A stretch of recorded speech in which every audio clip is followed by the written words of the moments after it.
arrival at twilight. The snow rover's engine hums to a stop, and for a moment, you sit in the cab, watching the Borealis Observatory materialize through the gentle swirl of ice crystals. The building emerges like a dream from the white expanse, a smooth dome of transparent alloy and curved metal, glowing from within with the warm amber light of human habitation. It's been your home for 6 months now, and each time you return from the supply depot, it feels like coming back to a sanctuary. The Arctic twilight hangs heavy and purple around you. This far north, in late winter, the sun never truly rises, but it hints at itself, a memory of light that stains the southern horizon for a few hours each day. Now, at 5 p.m., that memory is fading, leaving behind only the soft gradient of violet melting into deep indigo overhead. You press the door release, and the cab opens with a whisper-soft hiss. Immediately, the cold greets you, not harshly, but with the honest directness of polar air. It's minus 38 degrees Celsius, but your thermal suit keeps you comfortable, its microwave fibers generating heat in response to your body's needs. The suit is a marvel, lightweight, flexible, and so efficient you barely notice the cold except as a pleasant crispness in your breath. Stepping onto the compressed snow, you hear the satisfying crunch beneath your insulated boots. The sound carries clearly in the still air. There's no wind right now, unusual for this location. The silence is profound, complete, broken only by your footsteps in the distant, almost subliminal hum of the station's generators buried deep beneath the ice. You take a moment to look around, a habit you've developed. The landscape stretches endlessly in every direction, white meeting darker white, meeting the purple sky.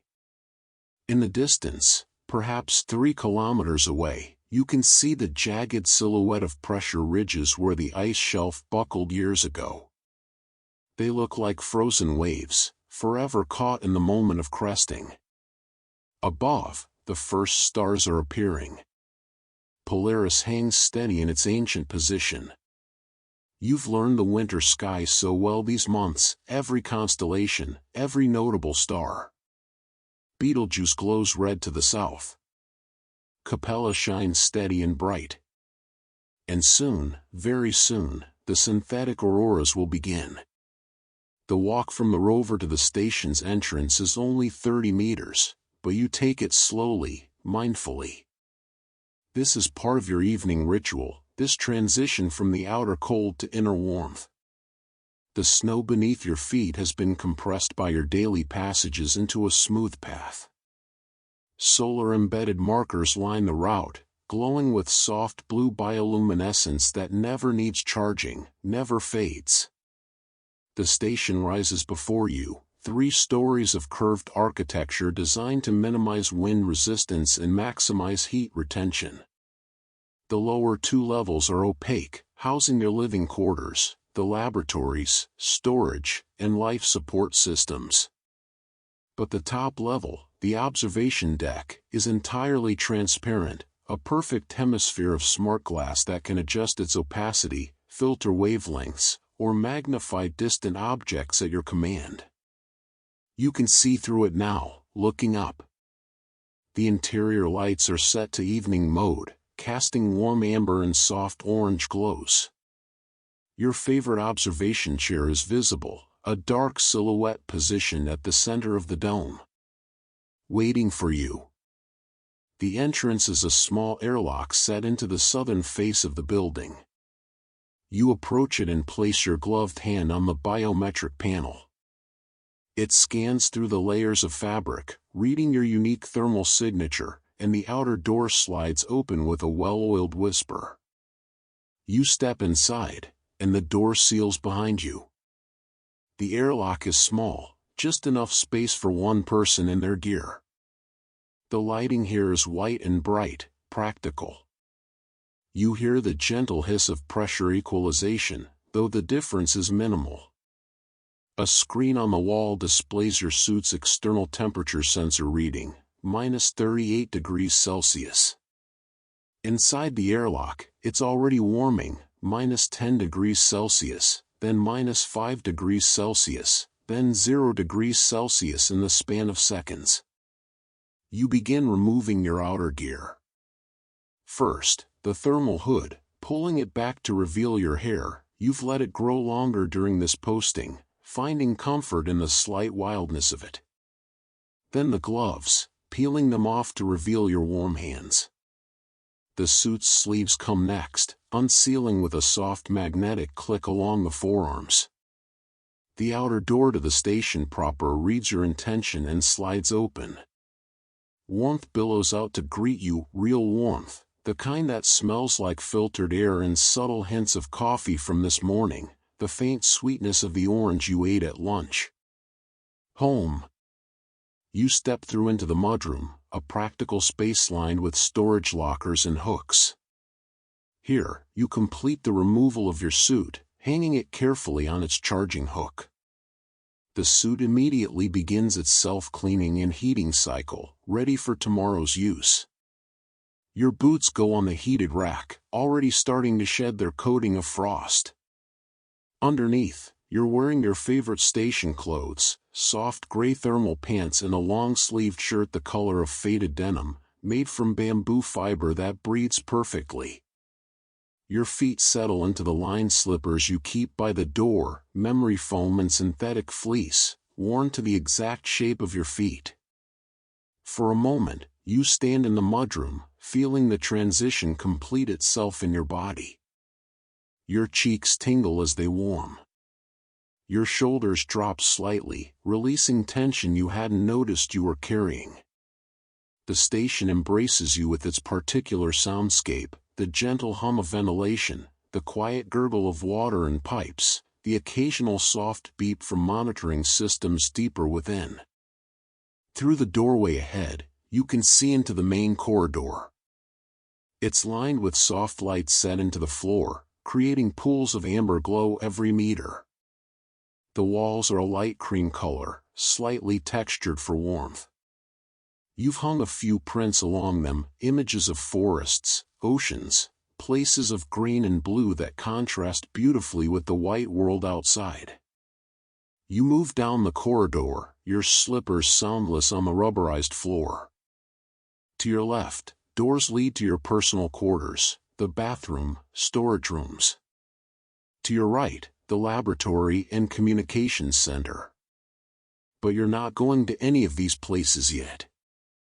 You're heading upward, toward the galley and, beyond that, the observation deck. The stairwell spirals gently upward, its steps shallow and easy. The handrail is made of real wood, a luxury shipped here at great expense, but worth every credit. It's warm under your palm, treated with something that makes it almost soft. The wood grain is visible, honest, real. As you climb, you begin to hear it, the characteristic hum that suffuses the upper level of the station. It's the sound of the Aurora generators, the massive satellite array in geosynchronous orbit above the pole. The sound isn't truly audible, it's too low, too deep. But you feel it in your bones, a subtle vibration that resonates at the very edge of perception. Some people find it unsettling. You find it comforting, like the purr of some vast, benevolent creature. You reach the second floor landing. Here, a window looks out to the west. You pause to look through it. The twilight has deepened further. The sky is a rich, dark purple now, verging on black at the zenith. And there, just beginning, just barely visible, is the first hint of green light along the northern horizon. The auroras are starting. Your heart lifts, as it does every evening. 6 months of watching, and still, every night feels like the first time. You smile to yourself and continue upward, toward warmth, toward your evening rituals, toward the gift of another Arctic night beneath dancing light. Evening rituals begin. The second floor landing opens into the heart of the station, a space you've come to think of as the hearth, though there's no fire here except the warmth of electronics and human presence. This level combines the galley kitchen, a small dining area, and the access point to the observation deck above. It's designed with comfort in mind, every element chosen to make solitary life not just bearable, but genuinely pleasant. The lighting here is warmer than anywhere else in the station. Amber strips run along the junction of walls and ceiling, casting a gentle glow that mimics late afternoon sunlight. In one corner, a small reading nook holds a chair you rarely use, not because it's uncomfortable, but because the observation deck calls to you more strongly. Still, it's nice to know it's there. You move to the small mirror mounted near the galley entrance, a practical thing, but you've surrounded it with photographs printed on real paper. Images of family, friends, the research team you trained with in Oslo. Their faces smile out at you, frozen in moments of warmth and connection. You look at your own reflection briefly, eyes bright, cheeks still slightly flushed from the cold, hair slightly mussed. You look healthy. Content. Maybe even happy. This surprises you sometimes, this contentment. When you accepted this posting, you weren't sure how you'd handle the isolation. 6 months alone in the Arctic, with only weekly supply drops and daily radio check-ins. Your psychologist had approved you as highly suitable for extended isolation, you'd scored well on all the tests. But tests are one thing, living it is another. Yet here you are, more at peace than you've been in years. You run your fingers through your hair, smoothing it somewhat, though there's no one to see you. The gesture is for yourself, part of maintaining dignity and routine. Routine is everything here. Routine is the scaffolding on which solitary life is built. Moving into the galley, you're greeted by familiar surroundings. The space is small, perhaps 3 meters square, but beautifully designed. Every centimeter is used efficiently, yet it never feels cramped. Cabinets of pale wood line the walls, their magnetic closures clicking softly as you open them. The countertop is a warm gray composite material, smooth and clean. The window above the sink looks directly north. During the brief periods of daylight, you can see across kilometers of ice from here. Now, in the deepening darkness, you see only the reflection of the galley's warm lights and your own ghostly figure. But beyond that reflection, barely visible, the first threads of green light are strengthening along the horizon. You pause at the sink, running water over your hands. The water comes from melted ice, filtered multiple times, and it tastes clean and slightly sweet. You wash your hands slowly, letting the warmth soak into your fingers, watching the water swirl down the drain. Such a simple pleasure, warm water. You never take it for granted here. Drying your hands on a soft towel, you turn to survey your galley properly. Everything is in its place, as you left it this morning. The mug tree holds 6 mugs, though you only use 2 regularly, one for coffee, one for your evening hot chocolate. The coffee mug is a utilitarian gray.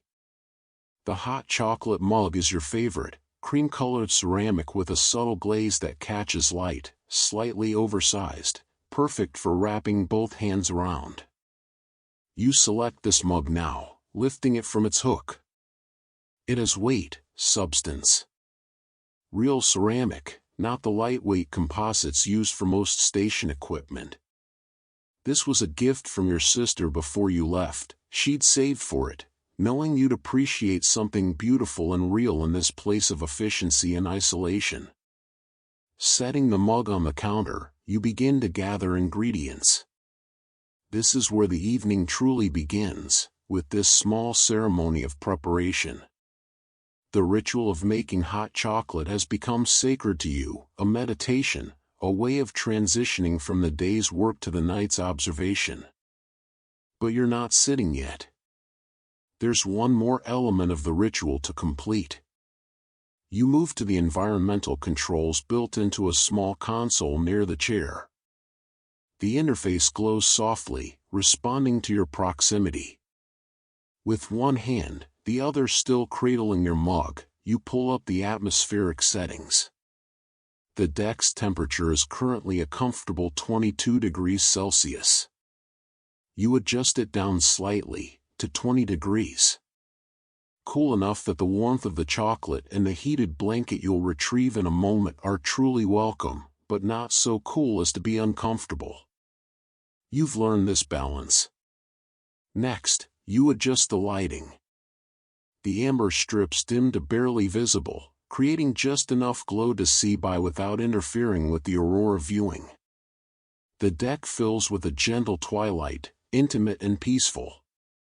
The console offers audio options. You could play music, nature sounds, anything from an extensive library. But you select silence. Or rather, you select the natural soundscape. The audio pickups mounted on the station's exterior will bring you the real sounds of the Arctic night. You confirm the settings, and immediately you hear it through the deck's speakers. Wind. Not the howling gale of an Arctic storm, but a steady, gentle wind, moving across ice and around the station's curves. It sounds like breath, like the earth exhaling. Underneath it, occasionally, the creaking of ice, the shelf settling, adjusting, alive in its frozen way. Perfect. You take another sip of chocolate, feeling it warm you from within while the slight coolness of the air touches your face. The contrast is delicious, intentional. Now, finally, you're ready. But there's one last element. The blanket. Beside the observation chair, folded neatly over its arm, is your thermal blanket. It's a beautiful thing, a deep blue color like twilight itself, woven from advanced synthetic fibers embedded with microscopic heating elements. It's lightweight but incredibly warm, and it glows very faintly in the darkness, threads of light woven through the fabric like captured starlight. You set your mug down on the chair's wide armrest. It sits securely in a small depression designed exactly for this purpose, and lift the blanket. Even before unfolding it, you can feel the gentle warmth radiating from it. The blanket senses body heat and ambient temperature, adjusting its output automatically.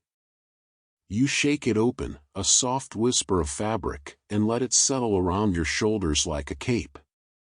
The weight is comforting, substantial without being heavy. The warmth envelopes you immediately, and you adjust it, pulling it close. Now you're ready. With your blanket wrapped around you and your mug retrieved, you lower yourself into the observation chair.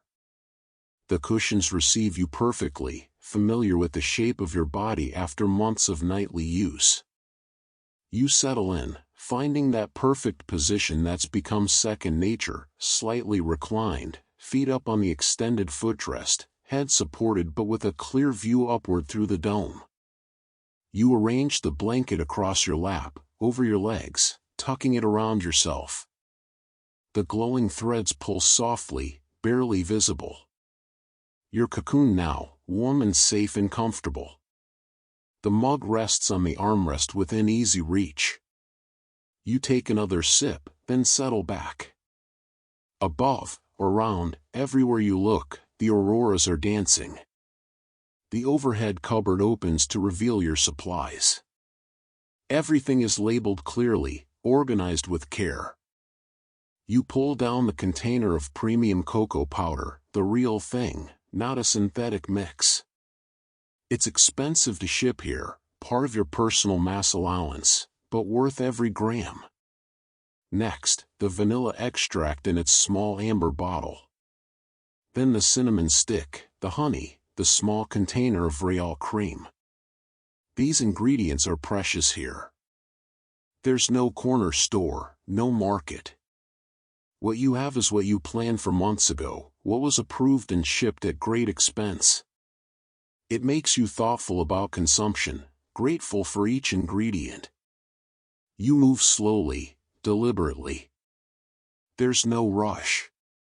The night is long, the Arctic night is always long in winter, and the auroras will dance for hours. This time is yours, a gift you give yourself. The station's water heater is efficient and fast. You fill a small pot with filtered water and set it on the induction burner. The burner activates with a gentle chime, its surface beginning to glow with soft amber light. You adjust the temperature to medium-high, not quite boiling, but close. Water that's too hot will make the chocolate bitter, water too cool won't fully integrate the cocoa. While the water heats, you measure cocoa powder into your mug. 2 heaping tablespoons, you like it rich. The powder is dark, almost black, with the complex scent of real cacao. You add a small pinch of sea salt, a trick you learned years ago. The salt enhances the chocolate flavor, makes it deeper, more satisfying. You can hear the water beginning to murmur in the pot, not yet at temperature but warming, small bubbles forming on the bottom. The sound is peaceful, anticipatory. Taking the cinnamon stick, you hold it for a moment, feeling its papery bark texture. Then you drop it into the heating water. Almost immediately, the scent begins to release, warm, spicy, grounding. Cinnamon is the smell of comfort, of safety, of home, wherever home might be. The station creaks gently around you. It does this regularly as the structure adjusts to temperature differentials, the warm interior against the frigid exterior. The creaks are never alarming, never loud. They're companionable sounds, the station speaking to itself, to you. You've learned to interpret them over months. A higher creak means the northwest corner adjusting, a deeper groan comes from the support pillars beneath the observation deck. You're not alone here, not really. The station is with you, caring for you, keeping you safe and warm while outside the temperature drops and the ice whispers its ancient stories. The water reaches temperature, small bubbles rising steadily. You remove the cinnamon stick and turn off the burner. Steam rises in a column, catching the light, dispersing slowly. You pour the water into your mug carefully, watching it bloom the cocoa powder into a dark mixture. Now comes the stirring, slow, circular motions with a small whisk. The mixture transforms from powder and water into something unified, smooth, glossy. You add a teaspoon of honey, watching it spiral down into the dark liquid. More stirring, gentle and patient. The cream comes next, just a splash, turning the dark chocolate into a lighter, warmer brown. The final addition is vanilla, 3 drops from the amber bottle, each one a small luxury. The scent that rises from the mug is complex and comforting, chocolate, cinnamon, vanilla, honey, all woven together. You lift the mug to your face and inhale deeply. The steam bathes your face in warmth and scent. Your eyes close for a moment. This is peace. This is enough. When you open your eyes, you glance at the window above the sink. The green light along the horizon has strengthened. Ribbons of pale jade are beginning to move, undulating slowly against the deep purple-black of the Arctic sky. It's time. With your mug cradled in both hands, you move toward the stairwell that leads up to the observation deck. Each step is taken slowly, mindfully. The mug radiates warmth into your palms. The scent of chocolate rises with the steam. Behind you, the galley's lights automatically dim, conserving power, waiting patiently for your return. The station knows your rhythms by now, anticipates your needs. You climb toward the light show that awaits above, toward your chair, toward the gift of another night beneath the synthetic auroras. Preparing the hot chocolate. The moment before you take the first sip is always special. You're standing now at the threshold between the stairwell and the observation deck, the mug warm between your palms, steam rising in lazy spirals that catch the amber light from below and the first hints of green luminescence from above. You pause here deliberately, extending this moment. The hot chocolate is the perfect temperature now, hot enough to warm but not to burn, cool enough that its flavor will be fully present rather than masked by heat. You learn this timing over weeks of trial, and now it's instinctive. The first sip is ceremonial. You bring the mug to your lips slowly, feeling the warmth radiating against your face. The ceramic edge is smooth, slightly thick, a pleasure against your lower lip. You tip the mug gently. The flavor arrives as a wave, first the chocolate, rich and deep, almost fruity in its complexity. Then the undertones, the warm spice of cinnamon, the floral sweetness of vanilla, the rounded depth that honey provides. The cream gives it all a velvety texture that coats your mouth pleasantly. The tiny pinch of salt brightens everything, makes each flavor more itself. You hold the sip in your mouth for a moment, letting it warm your tongue, your palate, before swallowing. The warmth travels down your throat, spreads into your chest. You can feel your body responding, muscles relaxing slightly, tension you didn't know you were holding releasing from your shoulders. You take a breath, inhaling the mingled scents of chocolate and the subtle filtered air smell of the station, and underneath it all, the faint ozone hint that always accompanies the Aurora displays, ions in the upper atmosphere, particles dancing far above. Another sip. This one you savor less ceremonially, more naturally. It's delicious.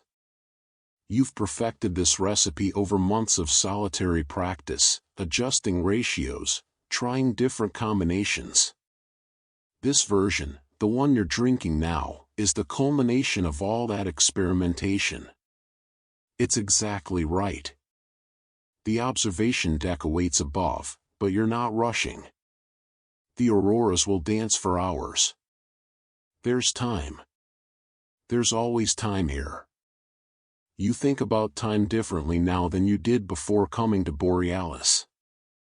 In the city, in your previous research position in Stockholm, time was always scarce, always rushing past.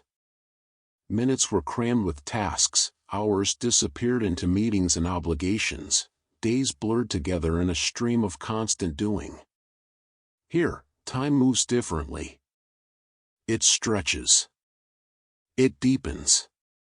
A single hour can contain multitudes, the slow preparation of a drink, the careful observation of light patterns, the space for thoughts to rise and settle like snow.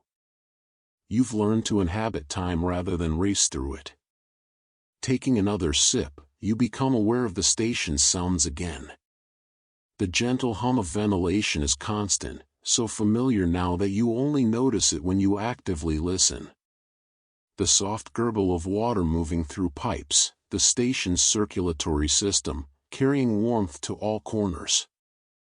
A distant electronic beep from the lower level, probably the atmospheric processor completing a cycle.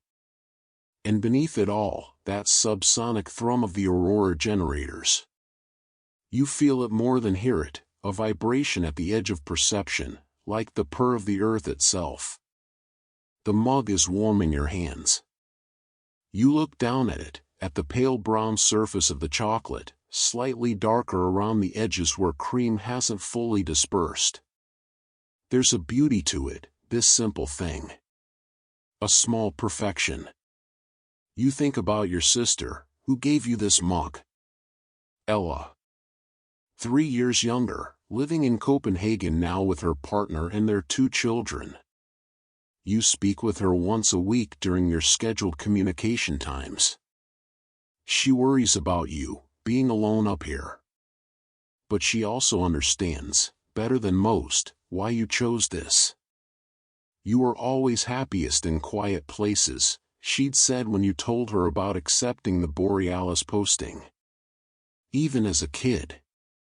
Remember how you'd spend hours just watching the pond behind grandmother's house? You do remember. Summer afternoons, humid and green, sitting at the edge of the water watching dragonflies hover and fish occasionally surface. Not doing anything, just being. Present. Attentive. At peace. This posting is like that, you realize. An adult version of sitting by grandmother's pond. Watching the water. Watching the sky. Letting beauty happen in front of you without needing to control or capture or understand it completely. Just watching. Just being. The chocolate is cooling slightly, reaching that optimal temperature where all the flavors are most present. You take a longer drink this time, 3 slow swallows. The warmth spreads through your core. Your feet feel cozy in their slippers. Your body feels comfortable, cared for, at home. Through the transparent ceiling above, you can see the auroras strengthening. What began as faint green ribbons has expanded into curtains, undulating slowly against the darkness. There's violet now too, threading through the green like veins of precious metal through stone. Your pulse quickens slightly, not with anxiety but with anticipation. This is what you came for. This nightly gift of light. But first, the ritual must be completed. You're not quite ready yet. You take a few steps further into the observation deck, your slippers quiet on the floor. The space is large, perhaps 8 meters in diameter, entirely enclosed by the transparent dome. During the day, you keep portions of the smart glass opaque for privacy and heat retention. But at night, you open it all, letting the sky surround you. The observation chair sits at the exact center, a masterpiece of engineering disguised as furniture. It's large and deeply cushioned, upholstered in a soft gray fabric that's warm to the touch. The back reclines to multiple positions, from upright to fully horizontal. The armrests are wide enough to hold notebooks, tablets, or a mug of hot chocolate. Built-in heating elements keep it perfectly warm, and there's even a gentle massage function you sometimes use, though mostly you prefer stillness. Some people criticize the project as frivolous, an expensive light show. But you understand it differently. The auroras serve science, yes, but they also serve the human need for wonder. They're a reminder that technology can create beauty as well as utility. That humanity's reach into space can result in something gentle and gorgeous rather than merely functional. You watch a ribbon of green light curl across the zenith, moving with impossible grace. It's approximately 200 kilometers above you, in the thermosphere, but it looks close enough to touch. The illusion of proximity is part of the magic. The chocolate in your mug has cooled enough that you can take a full drink. You do so, swallowing slowly, feeling the warmth spread through your chest and belly. You're perfectly comfortable now, the blanket providing warmth, the chair supporting you completely, the chocolate heating you from within. Your body has nothing to complain about, nothing to demand attention for. This allows your mind to settle, to become quiet. This is when the real observation begins. Not the scientific observation, that's happening automatically, sensors and cameras recording everything, but the human observation. The witnessing. The pure experience of being present to beauty. You let your eyes soften slightly, not focusing hard on any particular point but taking in the whole display. The auroras move in your peripheral vision as much as in your direct gaze.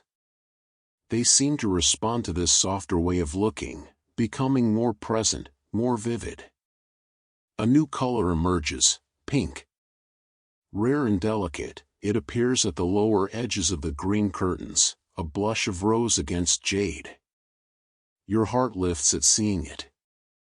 Pink auroras come from nitrogen at even lower altitudes, and they're uncommon in the synthetic displays. The algorithms must be trying something new tonight, experimenting with particle energies and trajectories. You make a mental note to check the data logs later, to see what parameters created this pink. But that's for later. Now, you simply watch and feel grateful for the surprise. The station creaks again, a friendly sound, familiar. You've named some of the sounds in your mind. This one is the Northwest greeting, your own private terminology for the particular creak of that corner. Another sound, a lower groan, is the basement settling. The whistle of wind through a specific vent is the station's sigh. These names amuse you. They're silly, perhaps, but they're also part of how you've humanized this place, made it home. You're allowed to be silly when you're alone. There's a freedom in solitude, permission to be exactly yourself without performance or explanation. Your eyes drift to the southern sky, where stars are becoming visible between the aurora curtains. You spot Polaris first, the faithful pole star, hanging steady above the horizon. It never sets below at this latitude. Then Cassiopeia, that distinctive W shape. Ursa Major, the Great Bear, wheeling around the pole in its eternal circuit. You've learned the stars intimately these months. On clear nights when the auroras are less intense, you've spent hours tracing constellations, learning the Arabic and Greek names of individual stars, understanding the stories humans have projected onto random patterns of distant suns. Betelgeuse catches your attention, the red supergiant in Orion's shoulder. It's been dimming and brightening irregularly for years now, approaching the end of its stellar life. Sometime in the next 100,000 years, it will explode in a supernova that will be visible from Earth in daylight. But not tonight. Tonight it glows steady and red, ancient light that left that star 600 years ago, when humans were just beginning to imagine that Earth might not be the center of everything. The light you're seeing now was emitted in the year 1425 or thereabouts. Medieval Europe. The Ming Dynasty in China. The height of the Inca Empire. That light has been traveling through space for 6 centuries to arrive at your eyes in this moment. The thought makes you smile. Everything is always arriving from the past. Even the light from the auroras, though they're only 200 kilometers away, takes a fraction of a second to reach you. You live perpetually in the wake of what was, never quite catching up to what is. But that's okay. The past, arriving in the present, is still beautiful. You finish your hot chocolate, the last swallow sweet and warming. The mug is light now, empty except for a small residue of chocolate coating the bottom. You set it down on the armrest, and it sits securely in its designated depression. Both hands free now, you adjust the blanket, pulling it higher around your shoulders, cocooning yourself more completely. The glowing threads in the fabric pulse softly against your skin, visible through your shirt as a faint blue luminescence. You're a small constellation yourself, lit from within. The observation deck awakens. The observation chair holds you like a gentle hand. You've settled into your familiar position, the thermal blanket cocooned around you, the hot chocolate radiating warmth into your palm. The dome stretches above and around you, a perfect hemisphere of clarity between you and the infinite Arctic sky. For a moment, you simply breathe. In through your nose, drawing in the slightly cool air of the deck. Out through your mouth, releasing the last tensions of the day.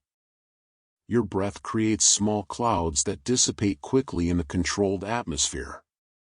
You watch one breath fade, then another, finding a rhythm that matches the gentle undulation of the aurora curtains beginning to intensify overhead. The smart glass dome is completely transparent now, offering an unobstructed 360-degree view. During your first week here, this exposure felt overwhelming. Too much space, too much sky, too much emptiness. You felt small in a way that bordered on uncomfortable, as if you might somehow fall upward into all that vastness.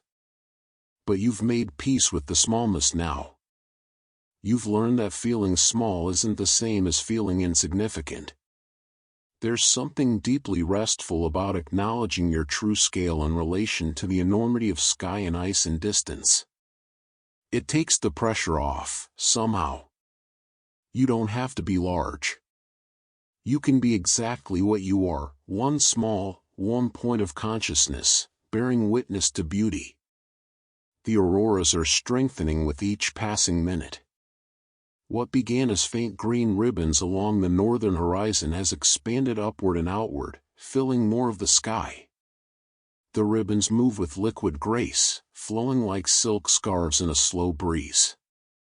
They pulse gently, brightening and dimming in rhythms that seem almost biological, like breathing, like a heartbeat. You take another sip of chocolate. It's cooling now to that perfect drinking temperature where you can take longer swallows without burning your tongue. The flavor is fully present, that deep chocolate richness balanced with cinnamon warmth and vanilla sweetness. You hold the mug in both hands, feeling its heat, anchoring yourself in the tactile world even as your eyes and mind drift upward. The console beside your chair glows softly with readouts and controls. You've positioned it within easy reach. You don't have to move more than your right hand to access any function. But for now, you leave it alone. The settings are optimal. The station knows what to do. Still, you glance at it, reading the displays out of habit and professional interest. The primary screen shows the Aurora Activity Index, currently at 6.8 out of 10 and rising. A good night, but not exceptional. By full dark, which is approaching now, it should reach 8 or above. Those are the nights when the sky becomes truly alive, when colors layer upon colors in complex cascades that can last for hours. A secondary screen displays station vitals, internal temperature steady at 20 degrees Celsius, external temperature minus 39 degrees Celsius and dropping as the last heat from the departed sun radiates away into space.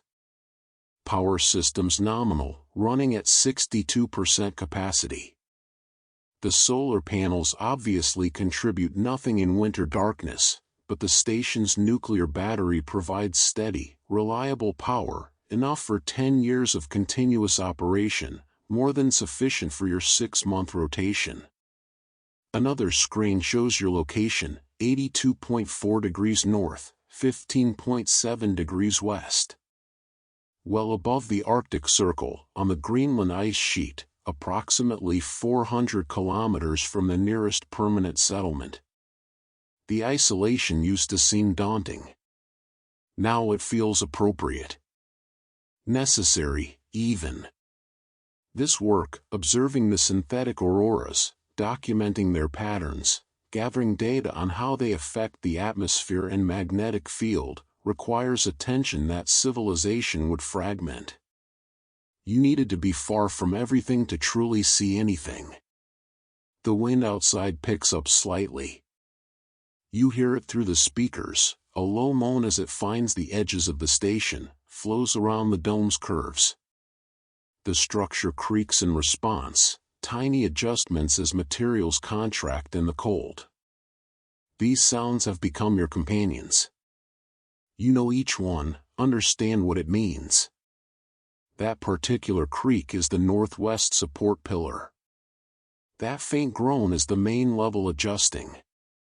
That whisper is wind finding the gap between the dome seal and the base ring, not a leak, just a space where air moves and sings to itself.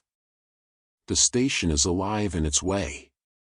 A technological creature keeping you safe in an environment that would kill you in minutes without protection. You've developed a relationship with it, this building. You trust it completely, and in return, you care for it, performing regular maintenance, keeping systems clean, noting any anomalies in the logs. It's a good relationship. Honest. Reciprocal. Above, the green auroras have been joined by violet threads. These weave through the green like veins through jade, adding complexity to the display. The violet is your favorite color in the aurora spectrum. It comes from nitrogen molecules high in the atmosphere being excited by the charged particles.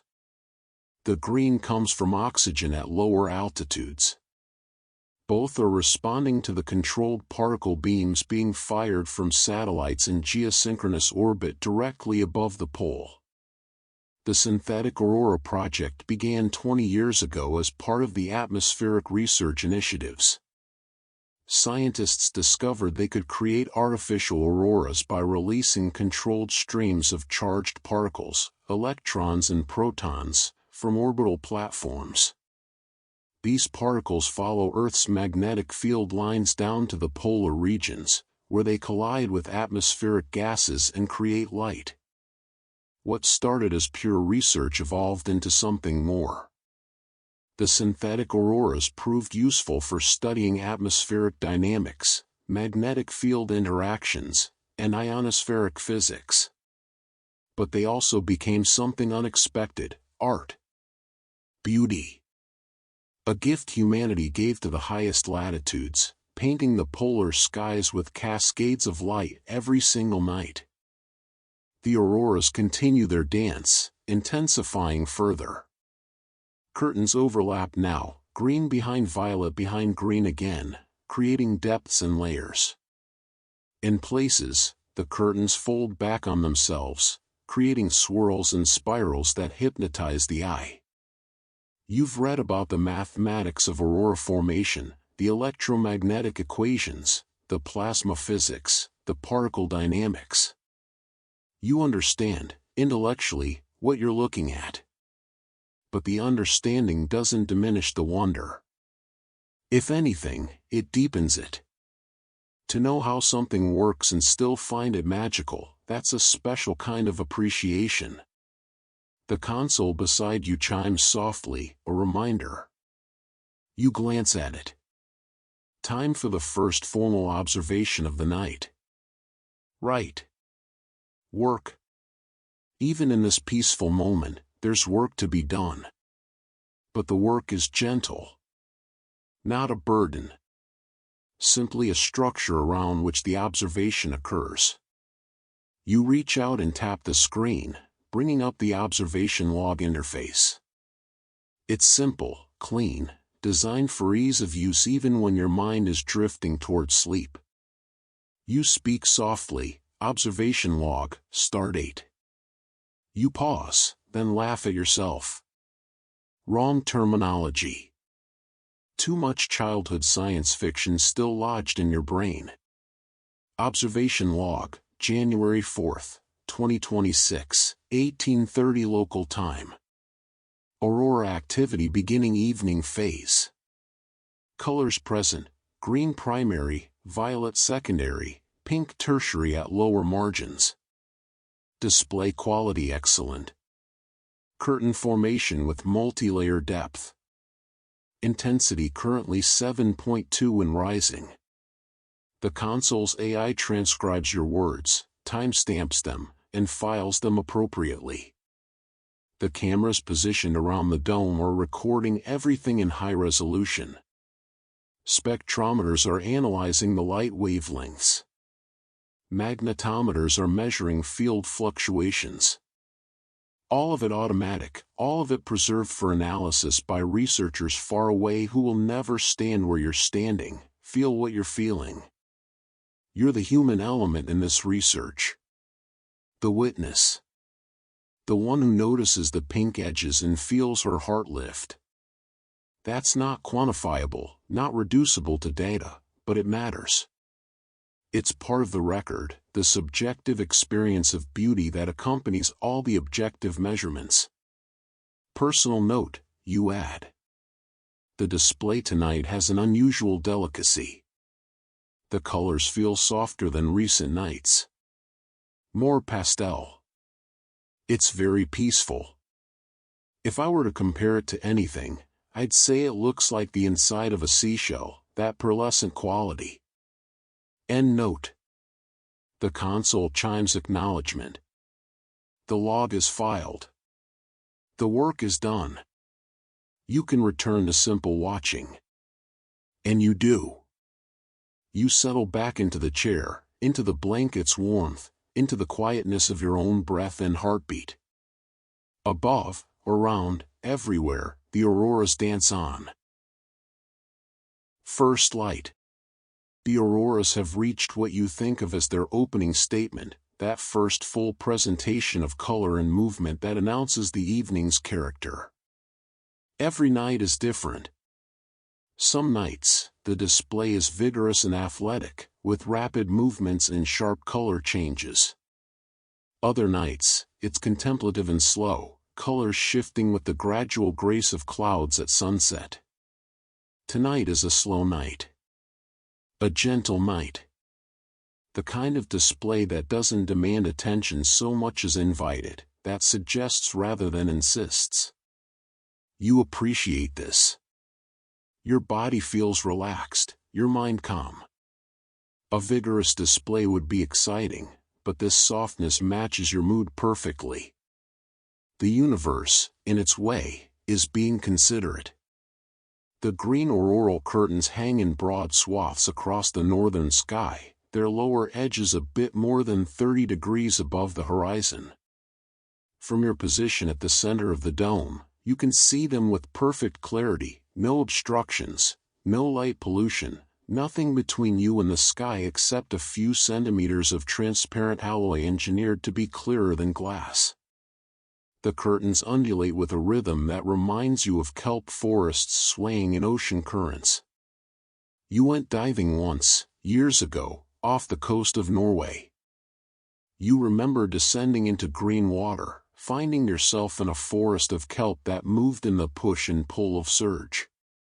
The kelp was taller than you, extending from the rocky bottom up toward the surface light, and it swayed in unison, all the plants responding to the same invisible forces.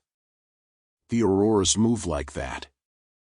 Responding to forces you can't see, magnetic fields, solar winds, the controlled particle streams from the satellites, but making those invisible forces visible through their motion. You wonder sometimes if the experience of watching auroras is similar to what ancient humans felt when they first witnessed them. The natural auroras, before the synthetic ones existed, before anyone understood what they were. Did they feel this same sense of awe? This pleasant smallness?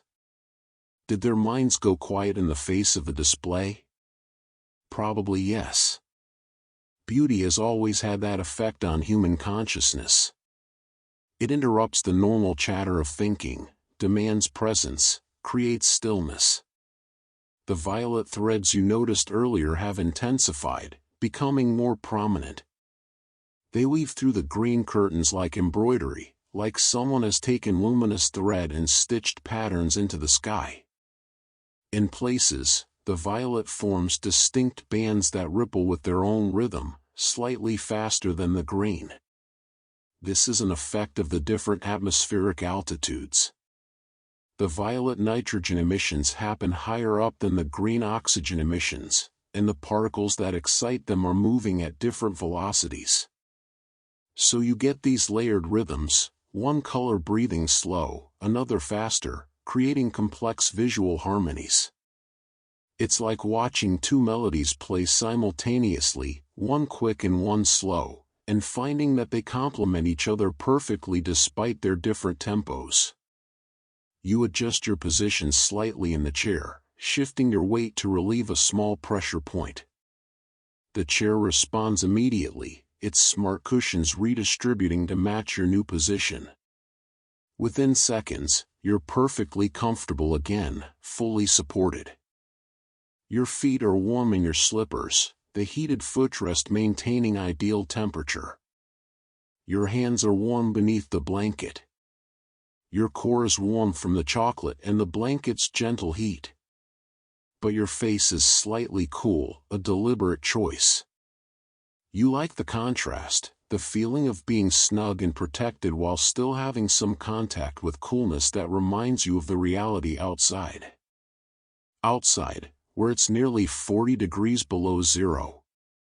Where exposed skin would freeze in minutes. Where the air is so dry it would crack your lips and make your lungs ache. Where the silence would be absolute except for wind and ice. But you're not outside. You're here, in your bubble of warmth and safety, watching the cold sky paint itself with light. A new formation appears in the auroral display, what you've learned to call a corona. This happens when you're looking directly along the magnetic field lines, and the aurora appears to radiate outward from a point overhead, like the spokes of a wheel or the petals of a flower. The effect is stunning. Rays of green and violet light seem to stream down from the zenith, reaching toward you but never arriving, fading before they reach the horizon. It creates an illusion of depth and motion, as if you're looking up into a tunnel of light that extends infinitely upward. Your breath catches slightly. You've seen coronas before, they're not uncommon, but they still have the power to move you. There's something about having the aurora directly overhead, surrounding you, that intensifies the experience. You feel immersed in it rather than just observing it. The corona lasts for several minutes, the rays pulsing and brightening, some fading while others intensify. The colors shift subtly, the green taking on a slightly yellow tone in places, the violet deepening toward blue in others. You watch without trying to analyze, without reaching for explanations. There's a time for understanding and a time for simply experiencing. This is the latter. The wind outside has settled to almost nothing. Through the external audio pickups, you hear only the faintest whisper, the sound of air moving across ice that extends for kilometers in every direction. It's a sound that conveys immensity, space, the kind of distances that make human concerns feel appropriately small. Beneath the wind, you hear the ice itself. Occasional creaks and groans as the sheet settles, as internal stresses find release. The Greenland ice sheet is over 3 kilometers thick in places, an immense weight of frozen water accumulated over tens of thousands of years. It's always moving, always adjusting, flowing like a glacier, which is what it is, of course. The world's second largest glacier after Antarctica. You're sitting on top of ancient ice, watching synthetic light, thinking ancient thoughts. The mixture of old and new, natural and technological, feels right somehow. Humans have always been this way, part of nature, separate from nature, using intelligence to shape our environment while still remaining subject to it. The station creaks, the northwest corner again, your greeting. You smile to yourself. Hello, building. Thank you for keeping me warm. The thought is playful but also genuine. Gratitude is appropriate. This structure allows your survival in a place that would otherwise kill you. It deserves acknowledgement. The corona formation begins to fade, the rays shortening, pulling back upward. The display returns to broad curtains, but they've shifted eastward somewhat, following the magnetic field lines as they curve around the planet. You glance at the console to check the time. You've been observing for just over 20 minutes. It feels both longer and shorter than that. Time has that elastic quality during aurora watching. Minutes can stretch into what feels like hours of experience, or long stretches can pass in what seems like moments. The activity index has risen to 7.9. Excellent. The night is still young, and the display is intensifying according to prediction. By true midnight, you might see index values above 9. Those are the nights when colors layer in complex combinations, when the entire sky becomes canvas for light. You reach down to the small storage compartment built into the side of your chair. Inside, you keep a few items for long observation sessions: a water bottle, a protein bar in case you get hungry, a stylus and tablet for making sketches. You pull out the water bottle and take a small sip. The water is cool and clean, refreshing after the sweetness of the chocolate. You swirl it in your mouth before swallowing, hydrating tissue that the dry air has slightly parched. Replacing the bottle, you settle back into observation position. Both hands under the blanket now, folded across your stomach. Breathing slow and even. Eyes soft, taking in the whole display rather than focusing on details. This is the meditative state you're seeking: alert but relaxed, attentive but not effortful. The state where observation becomes effortless, where you're not trying to see but simply allowing sight to happen. In this state, the auroras seem to become more vivid. Colors deepen. Movements become more fluid. Or perhaps nothing changes except your perception, your receptivity. Perhaps the display was always this beautiful, and you've simply opened yourself to experience it fully. The distinction doesn't matter. Beauty is always partly in the perceiver. You bring your attention, your presence, your openness, and the universe responds by revealing more of itself. The curtains shift again, a ripple passing through them from west to east. The ripple brightens as it moves, like a wave catching light. Behind it, a new color emerges, a deep, rich red along the highest edges of the display. Red auroras are rare, even in synthetic displays. They come from oxygen at very high altitudes, above 200 kilometers, where the atmosphere is extremely thin. The particles need to be moving at specific energies to excite oxygen at those altitudes into emitting red light. You sit up slightly, attention sharpening. The red is faint but definitely present, a wine-dark band along the top edge of the green curtains. It looks like the aurora is bleeding, or like the green curtains are lined with silk the color of rubies. Beautiful. Genuinely beautiful. You watch the red intensify gradually over the next several minutes. It doesn't become bright, red auroras rarely do, but it deepens from faint to definite, from maybe there to certainly there. The display now shows 4 colors simultaneously: green, violet, pink, and red. A full spectrum, each color representing a different altitude, a different atmospheric component, a different particle energy. You're looking at the atmosphere's response to the satellite bombardment translated into visible light, physics made luminous, equations made beautiful. Your training tells you exactly what you're seeing. The red is atomic oxygen at 630 nanometers wavelength, altitude above 200 kilometers. The green is atomic oxygen at 558 nanometers, altitude 100 to 250 kilometers. The violet is molecular nitrogen, altitude above 100 kilometers. The pink is molecular nitrogen at lower altitudes, below 100 kilometers. But knowing this doesn't reduce the mystery or the beauty. If anything, understanding makes it more wonderful. You're watching atoms and molecules being excited by charged particles, releasing photons, creating light from motion and collision. You're watching the fundamental processes of the universe made visible. Everything is light, ultimately. Matter is frozen light, energy is light in motion, and your consciousness is somehow built from neural processes that themselves involve photons and electrons. You are light watching light, the universe observing itself. These thoughts arise and pass, like the aurora patterns themselves. You don't hold on to them, don't try to develop them into theories or philosophies. You let them be, Let them drift through your awareness like the colors drift through the sky. The station is quiet around you. All systems are running smoothly, requiring no intervention. The nuclear battery hums in the basement, converting radioactive decay into electricity.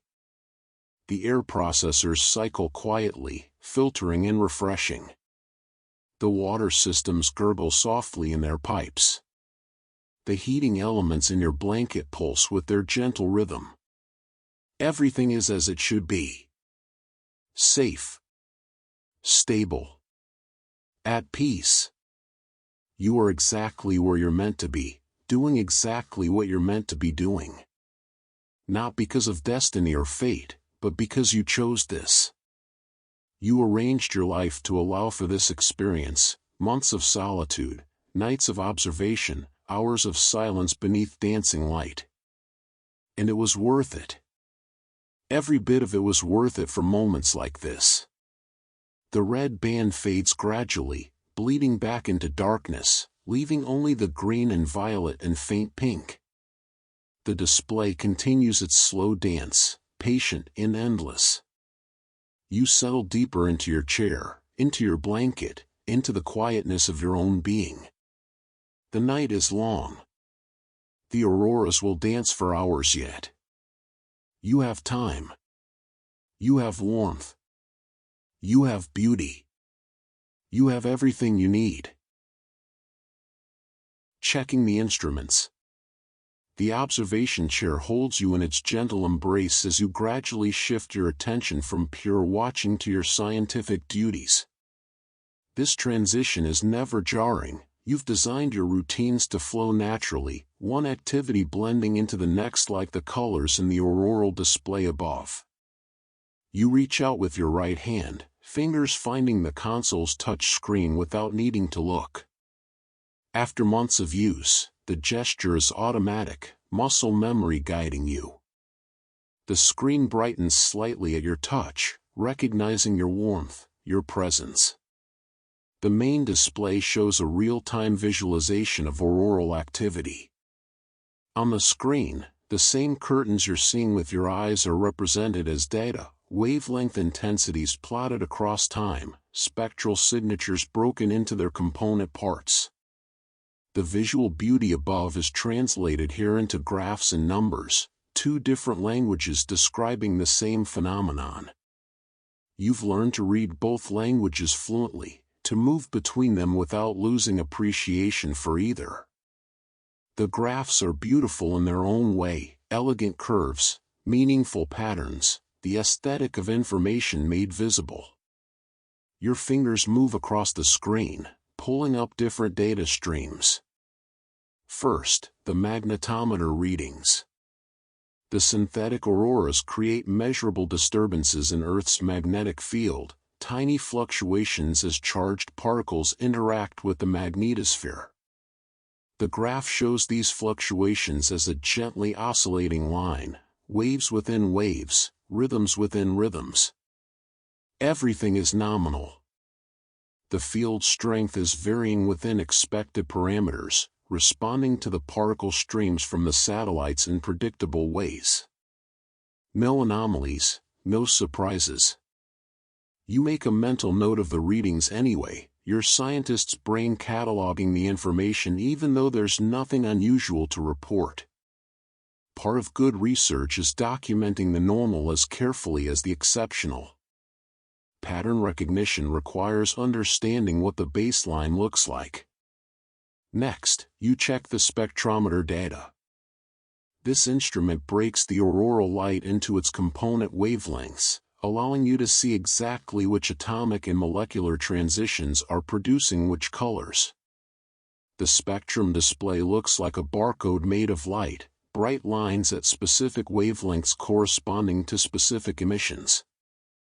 There's the green oxygen line at 557.7 nanometers, strong and clear.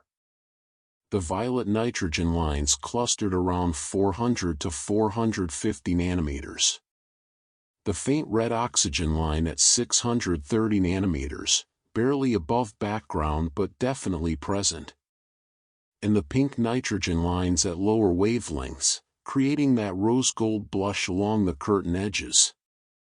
The data confirms what your eyes are telling you. The display tonight is rich in nitrogen emissions, more so than usual. This suggests the satellite controllers are experimenting with higher energy particles, pushing into atmospheric regions that don't normally produce synthetic auroras. Interesting. You'll want to review the satellite command logs later, see what parameters they're using. But that's for tomorrow. Tonight, you simply note it and move on. Your fingers dance across the screen, pulling up camera feeds. The station has 6 high-resolution cameras positioned around the dome, each capturing a different sector of sky. Together, they provide complete hemispheric coverage, recording the entire auroral display in exquisite detail. You scroll through the feeds, checking that each camera is functioning properly. All 6 show clear images, properly exposed, colors accurate. The automated systems are working perfectly, but you check anyway. Human oversight is still valuable, still necessary. Machines are reliable, but they can't notice the subtle things a human observer might catch: an anomalous reflection, an unexpected artifact, a detail that seems slightly wrong. Everything looks good tonight. The cameras are doing their job, silently recording, building an archive of data that researchers will analyze for years to come. You pull up the atmospheric data next. Temperature, pressure, humidity, wind speed at various altitudes. This information comes from radiosondes, weather balloons equipped with instruments that transmit data as they ascend through the atmosphere. The station launches one every 6 hours, and the most recent one up 3 hours ago. The data shows typical Arctic winter conditions. Temperature dropping steadily with altitude until the stratosphere, then rising again in the mesosphere where auroras form. Pressure decreasing exponentially. Humidity almost zero, the air at these temperatures can hold virtually no moisture. Wind speeds moderate at ground level, increasing at altitude, then becoming variable in the upper atmosphere where the auroras dance. All of this information gets correlated with the auroral observations, building a complete picture of how the synthetic displays interact with atmospheric conditions. Do the auroras look different when the stratosphere is particularly cold? Do particle penetration depths change with atmospheric pressure? Does wind at altitude affect curtain formation? These questions require months and years of data to answer. You're contributing to that long-term study, one night at a time, one observation at a time. The work feels meaningful even in its routine aspects. You're building something larger than yourself, adding your small part to humanity's understanding of its world. You close the atmospheric data and pull up the satellite telemetry. This shows you the status of the orbital platforms generating the auroral displays. There are 6 satellites in geosynchronous orbit above the North Pole, positioned in a hexagonal pattern. Each satellite carries particle accelerators capable of firing controlled beams of electrons and protons down into the atmosphere along magnetic field lines. The telemetry shows all 6 satellites functioning normally. Power levels good, particle accelerators operating within specifications, beam targeting accurate. The satellites are in constant communication with control centers in Tromsø and Svalbard, receiving commands, making tiny adjustments to maintain optimal positioning. From your perspective on the ground, the satellites themselves are invisible, too small, too distant, lost against the stars. But their effects are unmistakable, painting the sky with light every night. You wonder sometimes what it must be like to work in the satellite control centers. To be the person who decides which particles to fire, at what energies, in what patterns. to essentially be painting with the atmosphere as your canvas. It must be satisfying in a different way than your work, more active, more creative, more immediately expressive. But you prefer observation to creation. You prefer receiving to transmitting. There's a purity in witnessing that appeals to your temperament. The console chimes softly, a reminder. Time to check the station's life support systems. This is standard procedure during the evening routine, making sure everything that keeps you alive is functioning properly. You pull up the environmental control interface. It displays the status of all major systems in easy-to-read formats with color coding. Green means good, yellow means caution, red means problem. Your screen is entirely green. Oxygen levels, optimal.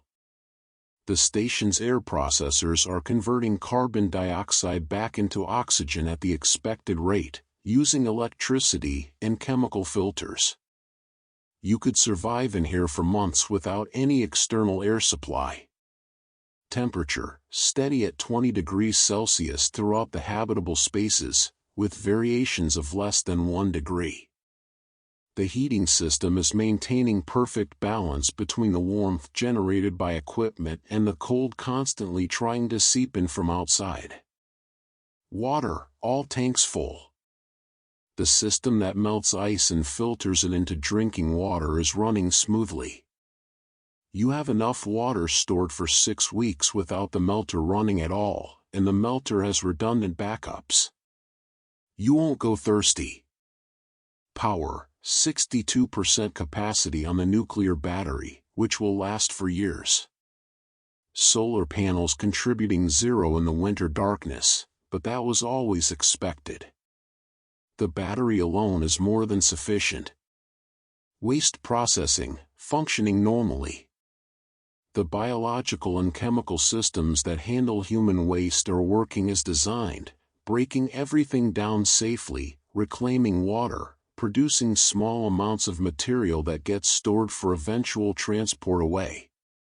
Everything green. Everything good. The station is a closed loop of carefully balanced systems, and all of them are working in harmony. You're safe here. Sustained. Supported. You close the life support interface and sit back, the check complete. It took perhaps 5 minutes of actual work, most of that just reviewing screens and confirming that nothing requires your intervention. This is good science, methodical, careful, systematic. Checking everything even when you expect everything to be fine, because surprises happen and early detection prevents small problems from becoming large ones. But it's also meditative, in its way. The routine of checking, the repetition of familiar actions, the reassurance of seeing systems work as designed. It settles your mind, grounds you in the practical even as your thoughts drift toward the philosophical. You glance up through the dome. The auroras have shifted slightly during your time with the instruments. The main curtains have moved further east, and a new formation is developing to the west, fainter, more diffuse, but growing. The colors remain gentle, green primary, violet secondary, occasional hints of pink and red. Nothing dramatic, nothing urgent. Just beauty unfolding at its own pace, indifferent to observation. You reach for the water bottle again, taking another small sip. The act of swallowing, of feeling the cool water travel down your throat, brings your awareness back into your body. You've been so focused on external things, screens, data, sky, that you've partially forgotten you have a body. The water reminds you, you're here, alive, embodied, present. Your back is comfortable against the chair. Your legs are warm beneath the blanket. Your breathing is slow and even. Your heartbeat is calm and steady. All systems green, in the human as in the station. The console screen dims automatically, detecting your inattention. It will stay dimmed until you touch it again, conserving power, reducing light pollution that might interfere with aurora observation. You settle deeper into the chair, adjusting the blanket around your shoulders. The glowing threads pulse softly against your skin, creating a gentle sensation that's almost like being held. The chair's heating elements maintain perfect temperature beneath you. Outside, the wind has picked up slightly. Not a storm, nothing dramatic, just a steady breeze that moans softly around the station's curves. The sound is soothing, white noise that masks any small sounds from the station's systems. The ice creaks, deeper notes beneath the wind's tenor. The Greenland ice sheet singing its slow, cold song. You've read that if you lower a microphone deep into the ice, you can hear it crackling and groaning constantly as ancient air bubbles collapse under pressure. The ice is never truly silent, never truly still. Like the auroras. Always moving, always changing, always dancing. Stillness is an illusion. Everything flows. These thoughts arise and pass. You don't hold them, don't analyze them. You let them be like leaves floating on a stream, visible for a moment, then gone. The observation continues. The instruments do their work automatically, recording, measuring, documenting. You do your work simply by being present, by bearing witness, by maintaining the human element in this remote outpost of science. Above, the auroras dance on, indifferent and beautiful, lighting the polar night with their synthetic glow. The science of beauty. With the instrument checks complete and all systems confirmed nominal, you allow yourself to drift back into contemplation. The data and graphs fade from your immediate awareness, and you return to simply watching the light show above. But your mind, trained in science, cannot help but understand what it's seeing. Knowledge and wonder interweave, each enhancing the other. The auroral curtains hanging above you are, in their essence, visible evidence of electromagnetic forces at work. Every photon of green or violet light that reaches your eyes was created by a specific, quantifiable process, a charged particle, an electron or proton fired from an orbital satellite, traveling down Earth's magnetic field lines at thousands of kilometers per second, colliding with an atom or molecule in the upper atmosphere, exciting that atom or molecule to a higher energy state, and then that atom or molecule releasing the excess energy as a photon of light. Physics reduced to its basics. Energy transforming from one form to another. The universe doing what the universe does, following laws, working equations, being fundamentally mathematical in its behavior. And yet, somehow, this mathematical process creates beauty. The universe solves its equations and the answer is gorgeous. You've thought about this paradox often during your months here. How can something be fully explainable and still mysterious? How can you understand the mechanism completely and still feel awe? The answer, you think, lies in the difference between explanation and experience. Science tells you how the aurora forms, but it doesn't tell you what it feels like to watch it.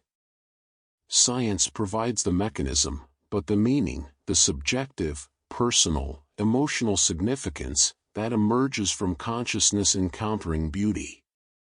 The green light you're watching is oxygen atoms releasing photons at 557.7 nanometers wavelength. You know this.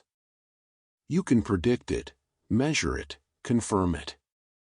But knowing the wavelength doesn't tell you what green means, how it suggests growth, life, forests, the color of Earth seen from space. The meaning is added by your mind, by human evolution, by culture and memory and association. The aurora is objective fact and subjective experience simultaneously, braided together inseparably. You shift slightly in your chair, pulling the blanket more snugly around yourself. The movement is automatic, comfort-seeking. Your body knows how to care for itself while your mind wanders through abstractions. Above, the auroral display is going through what you've learned to recognize as a breath, a cyclical variation in brightness that happens over several minutes. The curtains brighten gradually, colors intensifying, then fade back to a dimmer state, then brighten again. The cycle repeats with remarkable regularity, roughly every 7 to 8 minutes. This breathing pattern is caused by variations in the particle flux from the satellites. The beam isn't perfectly steady, it pulses and varies as the satellites make minor adjustments to their orientation and output. These small variations in input create large variations in visible output, a reminder that the atmosphere is a sensitive amplifier, translating tiny changes in particle energy into dramatic changes in light emission. The system is complex, nonlinear. Small causes can have large effects. Predictable in broad strokes, but chaotic in details. Like most natural systems. Like weather. Like the ocean. Like consciousness itself. The curtains are brightening now, moving into the upper phase of their breath. The green intensifies to almost painful vividness, not actually painful, but so saturated it almost feels like too much, like you might be able to hear it or taste it, not just see it. Synesthesia induced by overwhelming beauty. The violet threads shine brighter too, creating contrast, the two colors seeming to vibrate against each other. And along the top edges, that rare red reappears, wine dark and subtle, a crown on the display. You hold your breath without meaning to, caught in the moment of peak intensity. The whole sky seems alive, electric, present. And then the fade begins. Colors soften, brightness decreases. The moment passes. The aurora exhales. You exhale too, releasing breath you didn't know you were holding. Your heart rate, which had quickened slightly, settles back to resting.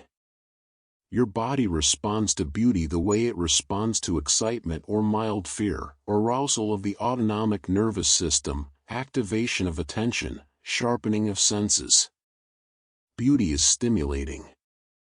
But gentle beauty like this is stimulating in a way that doesn't create stress.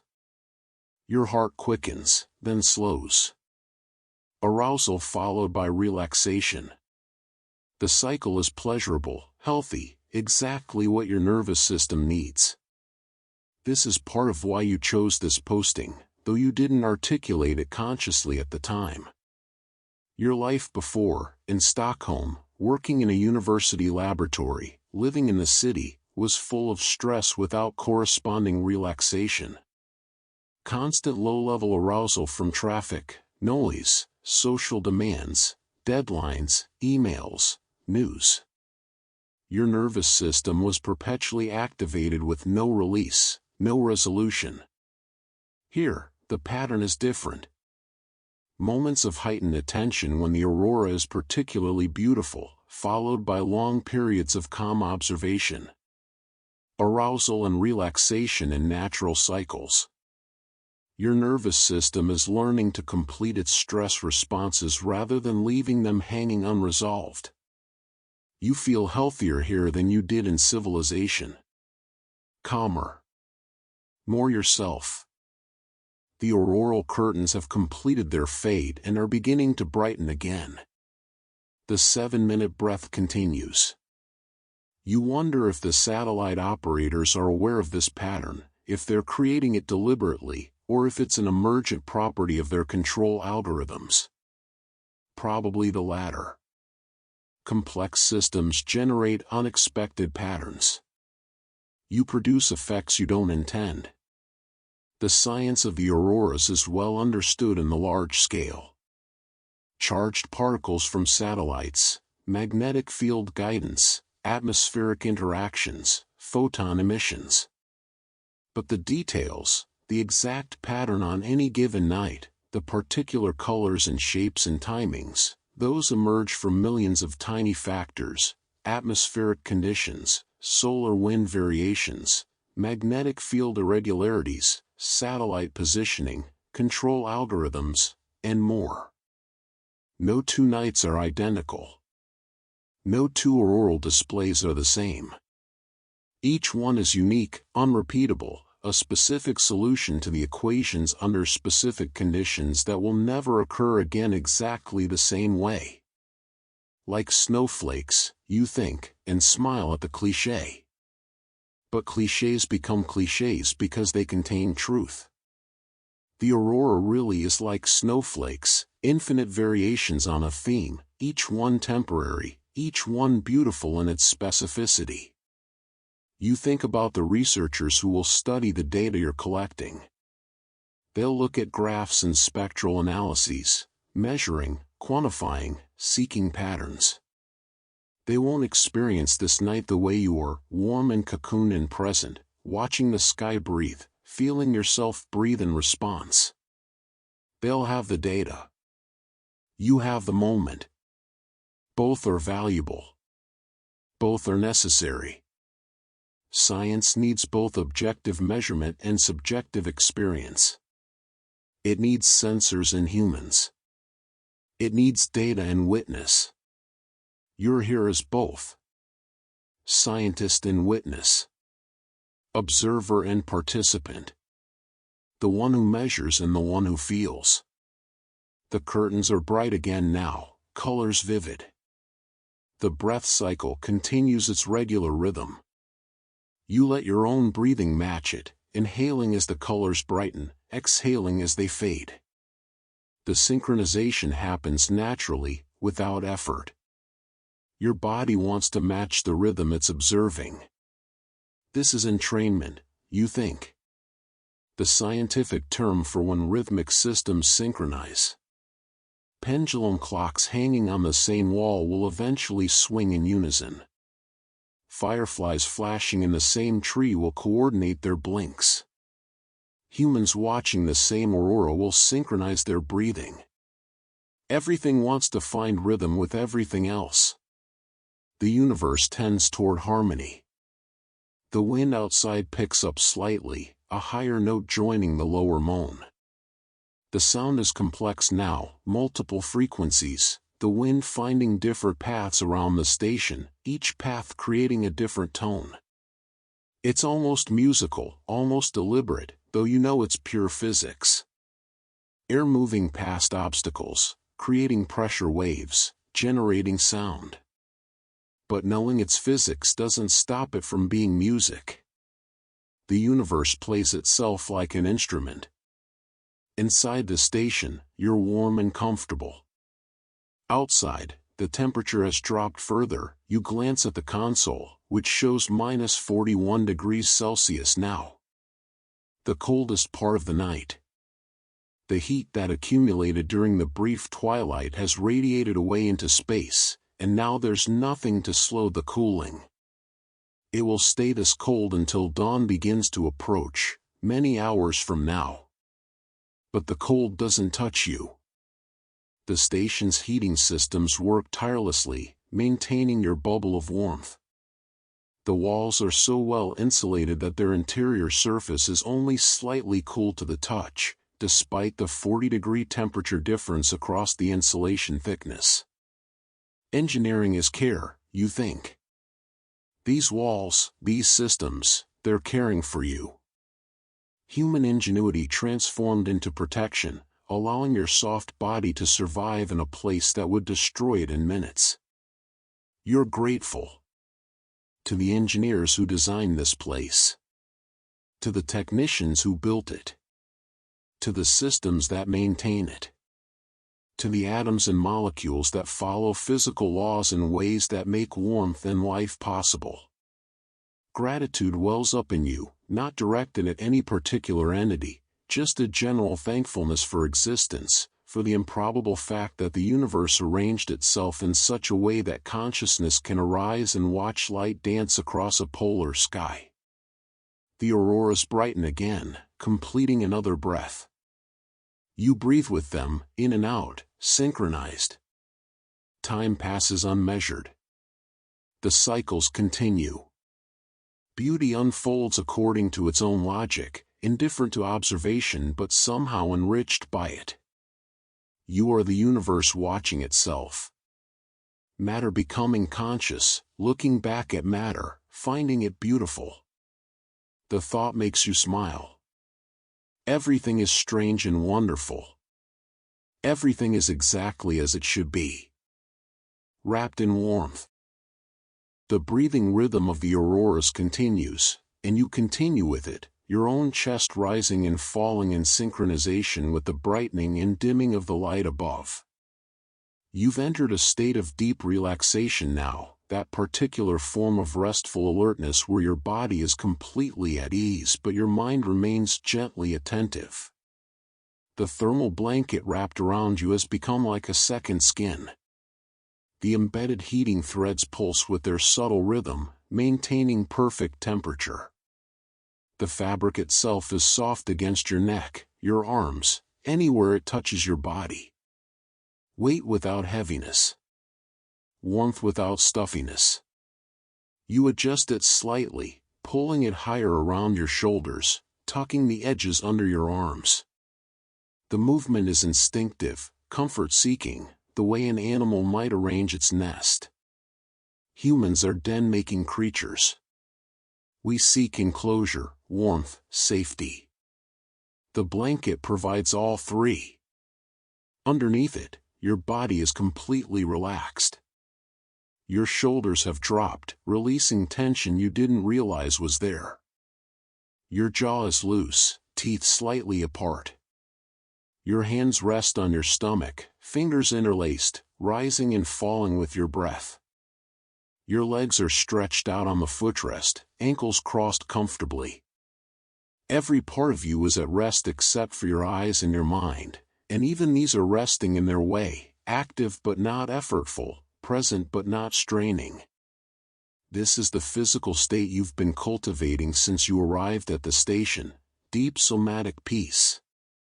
Your nervous system operating in full parasympathetic mode, rest and digest, rather than fight or flight. Heart rate slow. Blood pressure low. Digestion active. Immune system operating optimally. The body heals in this state. Repairs itself. Regenerates. You're healthier now than when you arrived 6 months ago, despite the isolation, despite the darkness. Or perhaps because of them. The absence of stress has allowed your body to remember its natural state of well-being. The auroral display above continues its slow dance. The colors have settled into a pattern now, broad curtains of green as the base layer, with violet threads weaving through, and occasional pink highlights at the lower edges where the atmosphere is denser. The red has faded for now, though you know it might return. The pattern is hypnotic. Not in the sense of inducing trance, you're fully conscious, fully present, but in the sense of holding attention effortlessly. You could watch for hours without boredom, without the need for stimulation or change. This is different from most entertainment, which requires novelty to maintain interest. Movies need plot twists. Music needs chord changes. Stories need conflict and resolution. But the aurora doesn't entertain, it simply exists, beautiful in its being. Watching it is more like meditation than entertainment. The aurora becomes an object of focus, something to rest attention on, and in that resting your mind grows quiet. Thoughts arise less frequently. The constant internal narration that normally runs through consciousness slows, pauses, sometimes stops completely. In those moments of mental silence, there's just perception. Pure seeing, without the filter of language or interpretation. The aurora is what it is, neither symbol nor metaphor. Just light. Just color. just movement. These moments are brief. Your mind inevitably returns to its narrating, interpreting, meaning-making habits, but they're deeply refreshing. Like taking a sip of water after not realizing you were thirsty. A relief you didn't know you needed. You shift slightly in the chair, and it responds perfectly, supporting your new position. The smart cushions are remarkable technology. They sense pressure distribution and adjust their firmness in real time, ensuring that no part of your body bears too much weight for too long. You could sit here for hours without discomfort, without numbness, without the need to shift frequently. This is important for long observation sessions. Discomfort is a distraction. Physical irritation pulls attention away from observation and back to the body. The chair eliminates that distraction, allowing your attention to remain where you want it, on the sky. The blanket's heating threads pulse against your shoulders, a gentle reminder of their presence. The warmth seeps into your muscles, releasing any remaining tightness. Your trapezius muscles, which tend to hold tension, feel completely soft now. Your neck is loose and free. You roll your head slowly from side to side, feeling the gentle stretch, the small pops of joints adjusting. Not because there's any discomfort, but simply because movement feels good.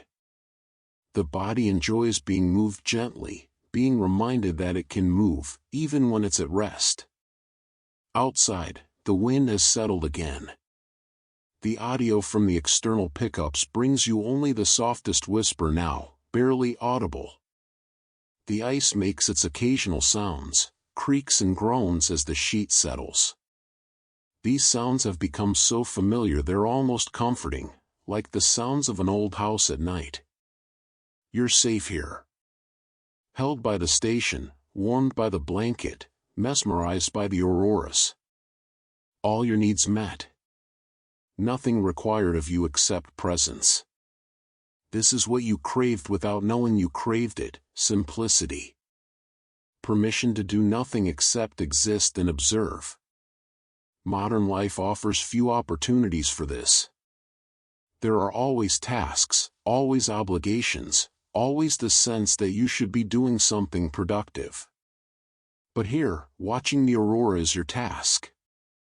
Being present is productive. The research requires your witness, and your witness requires nothing but this: sitting still, staying warm, paying attention. Perfect. The auroral curtains shift eastward again, following their slow progression across the sky. As they move, new formations appear in the space they leave behind, fainter at first, then strengthening. The sky is never empty for long. As soon as one display fades or moves away, another begins. This continuity is part of what makes the synthetic auroras so effective for research. Natural auroras are unpredictable. They depend on solar activity, which comes in bursts and lulls. The synthetic displays run every night on schedule, creating consistent conditions for long-term studies. Some people argue this makes them less special, less real than natural auroras. But you disagree. The synthetic auroras are real photons created by real physical processes. They follow the same laws of physics as natural auroras.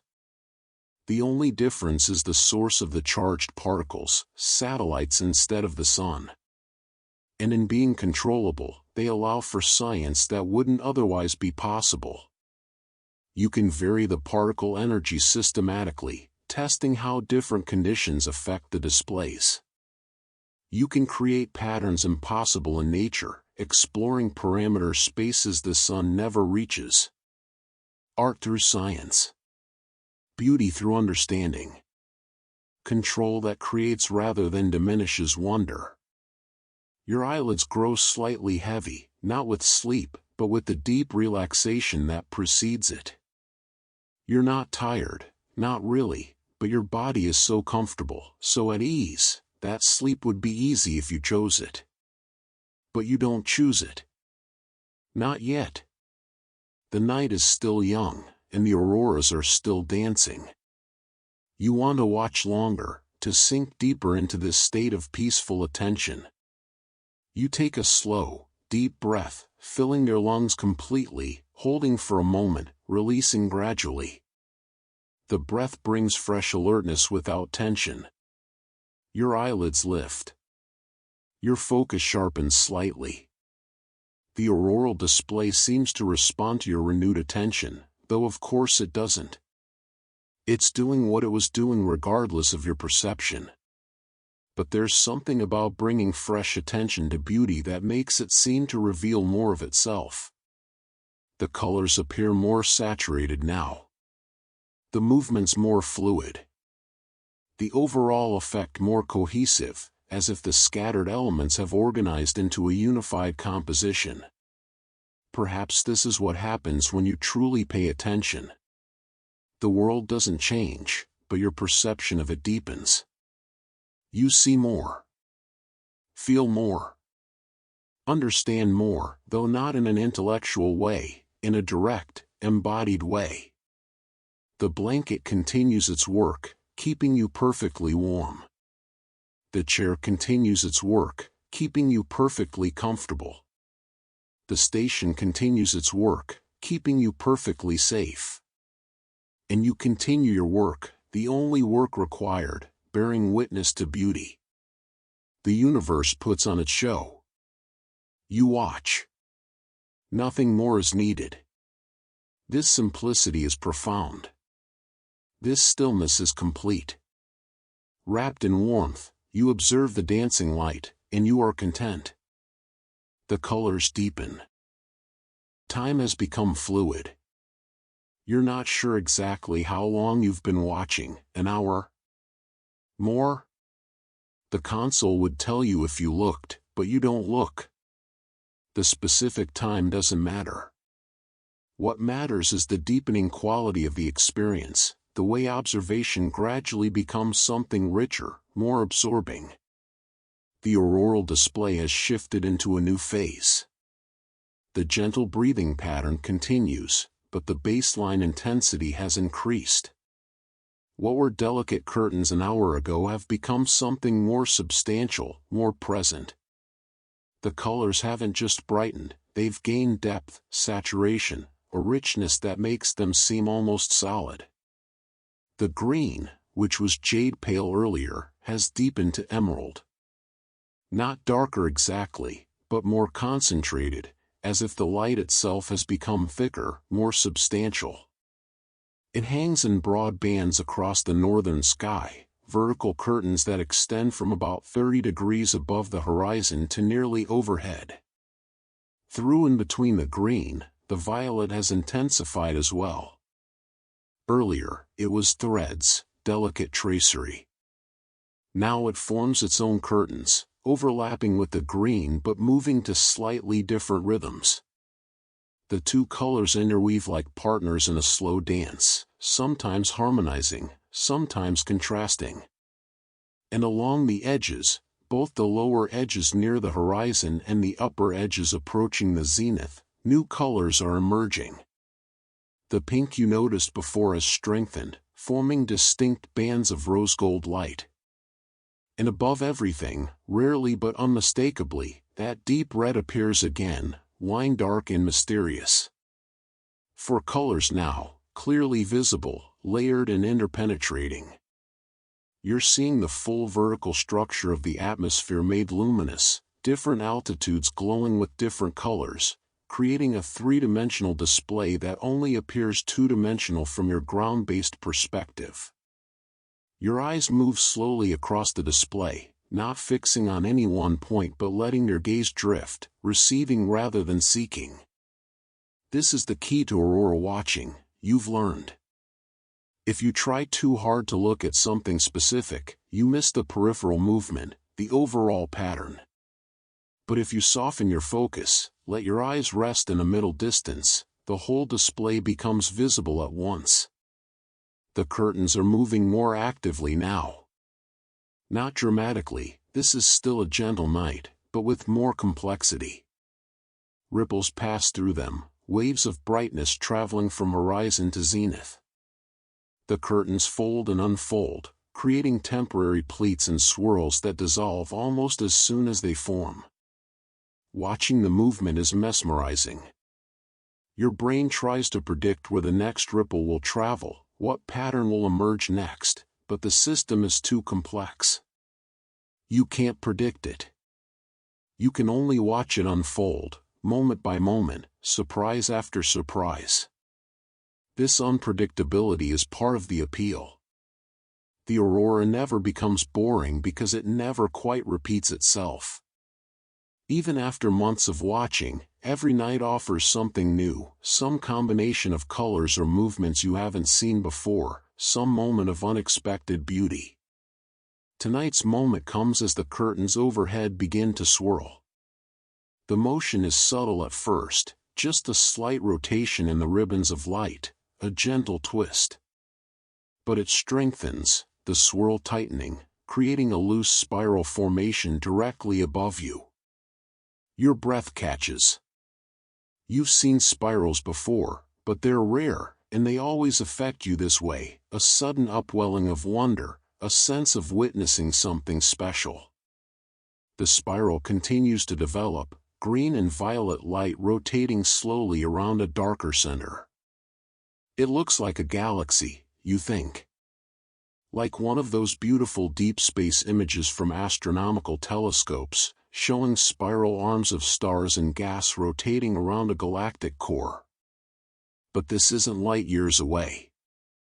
This is 200 kilometers above you, close enough that if you could somehow reach up, you'd touch it in minutes. Close and vast simultaneously. Intimate and cosmic. The spiral lasts for perhaps 2 minutes, impossible to judge time accurately when you're absorbed like this, and then gradually unwinds, the curtains relaxing back into their vertical hanging forms. The moment passes. The formation dissolves. But something in you has deepened. You're more present now, more awake to the possibility of beauty. The spiral reminded you to pay attention, to not let familiarity dull your receptivity. The colors continue their slow shifts. The green brightens, then fades slightly. The violet pulses. The pink along the lower edges strengthens and recedes in gentle waves. The rare red appears and disappears along the upper boundaries, like a secret the aurora keeps mostly to itself, sharing only occasionally. You notice your breathing has slowed further. Each breath is deep and unhurried, filling your lungs completely, then releasing fully. The breath pattern has become automatic, matching the aurora's rhythm without conscious effort. This is what meditation teachers describe, you think. This state of relaxed attention, where mind and body and environment synchronize, where the boundary between self and world becomes permeable. You're not separate from the aurora. You're part of the same system. The aurora affects you, changing your breathing, your heart rate, your state of consciousness, and you affect it, by observing, by bearing witness, by bringing human awareness to its display. The relationship goes both ways, even if the aurora doesn't know or care about your presence. The blanket around you has become so familiar you almost forget it's there. It's not clothing anymore, it's part of your body, an extension of your skin. The warmth it provides is your warmth. The soft glow of its embedded threads is your glow. You're a small constellation yourself, wrapped in light, watching light, being light. These thoughts arise at the edge of your awareness, not fully formed, more like impressions or feelings than articulated ideas. Your mind is too quiet for full sentences, too relaxed for linear thinking. Thoughts come as images, associations, fleeting recognitions that pass through consciousness like clouds across a clear sky. The station creaks, your familiar northwest greeting. Hello, you think back to it. Thank you for holding me. The thought is wordless but genuine. Gratitude flows through you, for the building, for the blanket, for the chair, for the auroras, for the universe that contains all of this. The wind outside has become completely still. The audio pickups bring you only the faintest whisper of air movement, almost subliminal. The ice is quiet. The world outside is holding its breath. In this stillness, the auroras seem louder somehow, more present. You know they're silent, light makes no sound, but there's a quality to watching them in complete acoustic silence that makes them feel audible. You can almost hear the curtains rustling, the colors humming, the spiral formations singing. Synesthesia, perhaps. Or just the mind's habit of translating all experience into multiple sensory modes. You perceive through eyes, but your brain creates a full experience, filling in sounds and even tactile sensations to match what you're seeing. The aurora feels soft, you realize. Despite being light, despite being intangible, it has a textural quality in your perception. The green feels like velvet. The violet feels like silk. The pink feels like the softest down. And the rare red feels like something ancient and sacred, like temple cloth or ceremonial fabric. You smile at yourself. Anthropomorphizing light, giving it textures and meanings. But why not? Human consciousness makes meaning. That's what we do. We encounter the raw data of existence and weave it into story, symbol, significance. The auroras are photons in physics. They're also beauty and meaning. Both are true simultaneously. The curtains overhead continue their dance, and you continue your watch, and the night deepens around you, and everything is exactly as it should be. The colors deepen. The moment deepens. Your peace deepens. Everything settles into a profound stillness that is simultaneously full of motion. You rest in the paradox, comfortable with contradiction, at home in mystery. Station sounds. As you settle deeper into your observation, your attention begins to shift, not away from the auroras, but expanding to include the environment around you. The visual display remains primary, but your awareness opens to include sound, temperature, the full sensory field of this moment. The station has its own symphony, you realize. You've been hearing it all along, but now you truly listen. The baseline is the ventilation hum. It's constant, unchanging, a low frequency that you feel as much as hear. The fans that circulate air throughout the habitable spaces run continuously, pulling stale air from the living quarters, pushing it through filters and processors, returning it refreshed. The sound they make is a gentle whoosh, rhythmic and steady, like breathing. Like the earth breathing, you think. Which, in a sense, it is, mechanical breathing, technological breathing, but breathing nonetheless. Taking in, processing, releasing. The cycle continues without pause. Layered over this baseline are higher sounds. Every few minutes, a soft beep from somewhere below, probably the atmospheric processor completing a cycle. The beep is gentle, melodic, 2 tones descending. It doesn't startle or interrupt.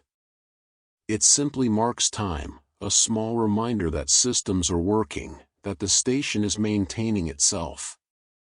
There's a gurgling sound too, occasional and pleasant. The water system, you know. Pumps moving water through pipes, valves opening and closing, the gentle flow of liquid through the station's circulatory system.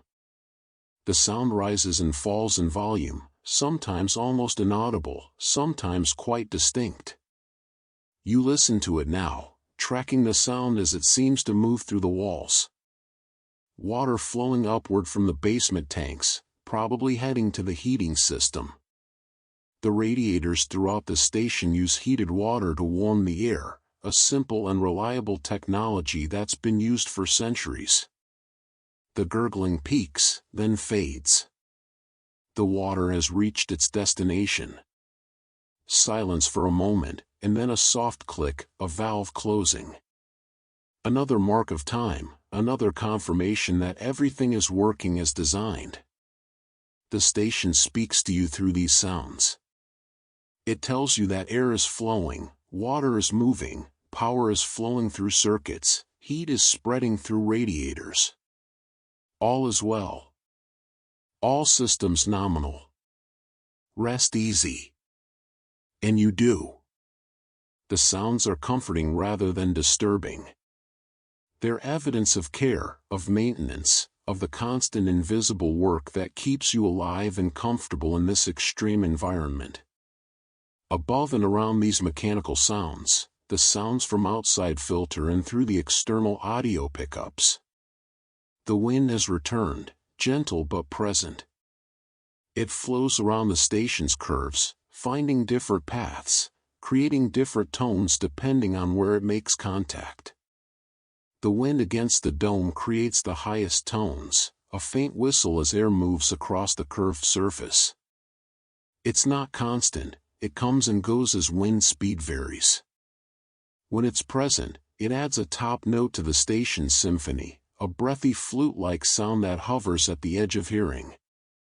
Lower in register, the wind against the main building creates a different sound, more of a moan than a whistle, resonant and somewhat mournful. This is air finding the gaps and corners of the structure, pressure differences creating sustained tones. The sound rises and falls with wind gusts, never quite the same twice. And beneath everything, occasional and unpredictable, the ice speaks. The Greenland ice sheet creaks and groans as it settles, as temperature changes create expansion and contraction, as ancient stresses find release. These sounds are deep, bass notes that you feel in your chest as much as hear with your ears. The ice sounds are your favorite. They're the voice of something vast and old, a reminder that you're sitting on top of 3 kilometers of compressed snow accumulated over millennia. The ice has stories, air bubbles trapped in its depths contain atmosphere from thousands of years ago, volcanic ash marks ancient eruptions, subtle variations in density record climate patterns from before human civilization. The ice remembers when this region was different, warmer or colder, when different creatures lived here, when the stars had different configurations because Earth's axial wobble has shifted their positions in the sky. The ice remembers, and occasionally, it speaks. A deep groan rolls through now, low and sustained. You feel it through the chair, through the floor, through your body. The ice is adjusting somewhere below, releasing pressure, finding a new equilibrium. The sound lasts for several seconds, then fades into silence. In that silence, you notice another sound, one so familiar you usually don't consciously register it. The hum of the Aurora generators. Not the auroras themselves, they're silent, but the effect of the satellite particle beams on the upper atmosphere creates an electromagnetic field disturbance that's detectable at ground level. It's not exactly a sound. It's more like a pressure, a vibration at frequencies below normal hearing range. But your body perceives it somehow, translates it into a sensation that resembles sound.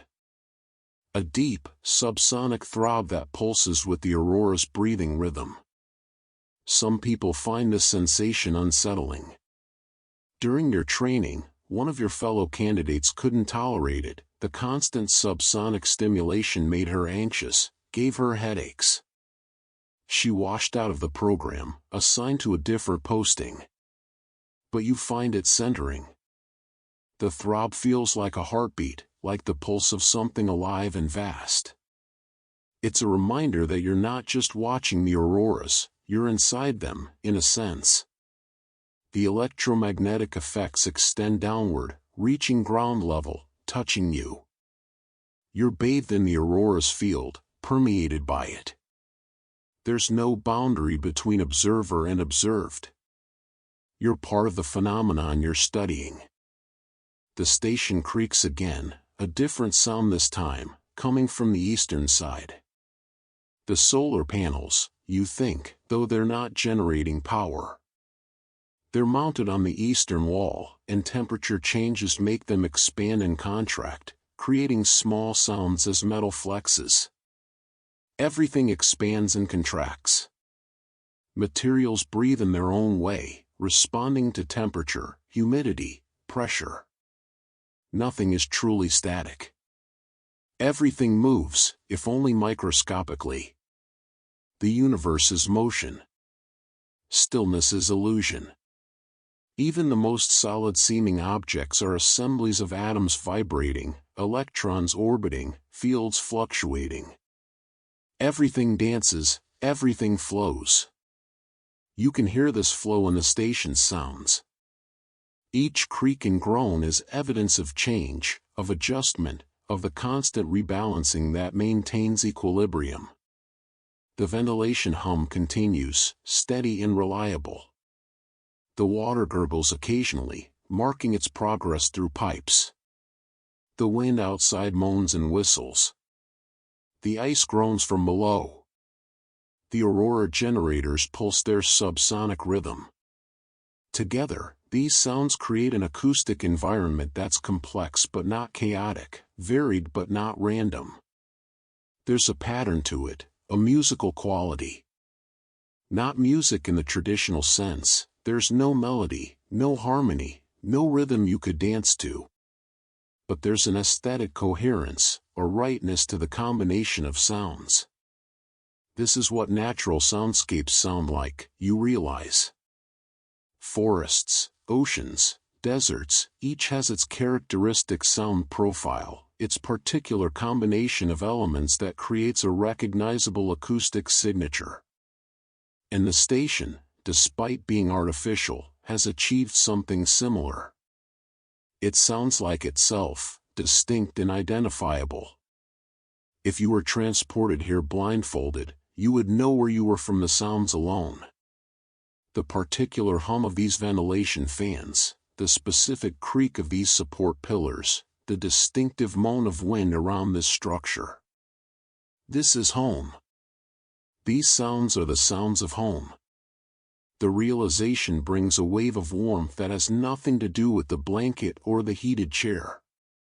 Emotional warmth, the feeling of belonging, of being in the right place. You've created a home here, in one of the most inhospitable environments on Earth. This station, these sounds, this routine, they've become yours.